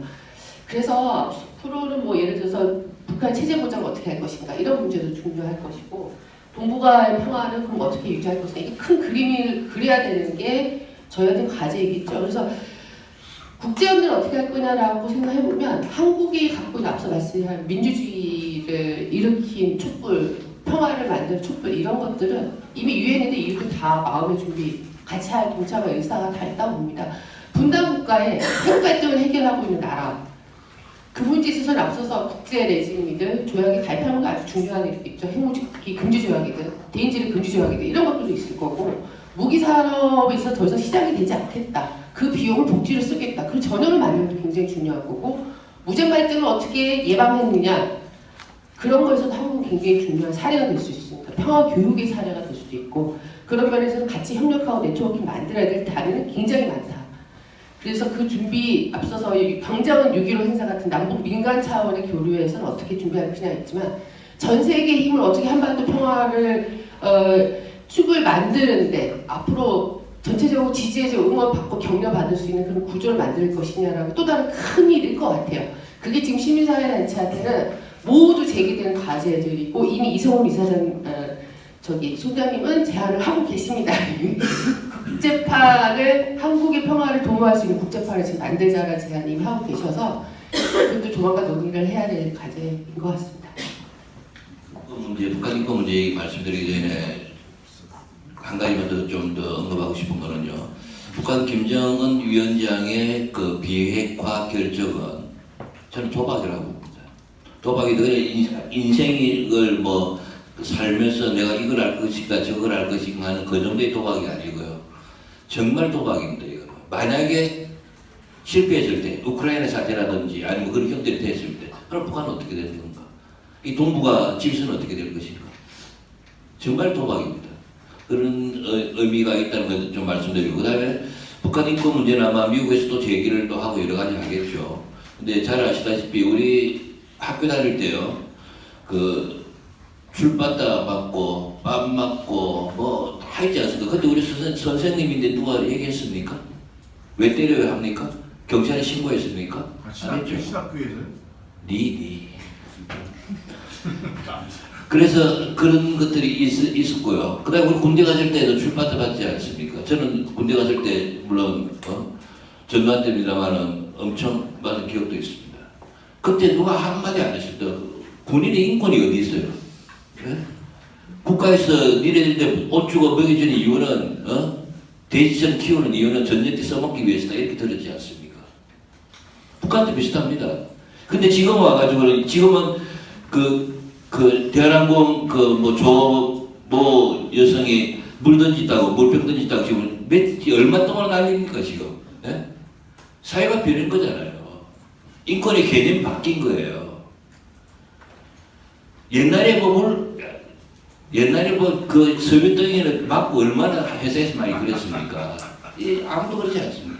북한도 마찬가지입니다. 북한도 엄청 많이 변했습니다. 지금 인권 문제에서. 그리고 그 악의적으로 하는 인권 문제에 대한 그 악의를 가지고 정치적으로 이용하기 위해서 인권 문제 제기하는 데서는 굉장히 바빠할 겁니다. 북한에서. 그러나 정말 선의로 우리가 진심을 가지고 얘기하는 것들에 대해서는 정말 받아들입니다. 받아들이고 자기네들도 개선시키려고 노력하고 있고 또 개선이 많이 됐습니다. 지금. 근데 인권 문제라는 것은 우리도 20년, 30년 오면서 대한민국 사회도 많이 변한 거거든요. 북도 마찬가지입니다. 평양 사람들 만나서 얘기를 하면 어느 정도 돼요. 근데 사료만 내려가도 안 돼요. 문화가 다른 거예요. 생각이 다른 거예요. 그래서 지금 저는 북한 인권 문제 같은 경우에도 미국에서 다시 뭐 대사급을 교환할 때 문제 제기를 할 수 있겠습니다만은 제대로 되면 북한도 경제적으로 나아지고요. 제대로 되면 다 저는 발전한다고 봅니다. 발전을 보기 때문에 너무 심각하게 말고 정말 진심 어린 조언을 어드바이스를 북한이 한다면 북한을 받아들일 준비가 돼 있다고 생각합니다. 네, 고맙습니다. 예, 오늘 저희가 생각하기 또보다 고민해야 될 거리, 또 해야 될 일들을 아주 풍성하게 많이 던져주신 것 같습니다.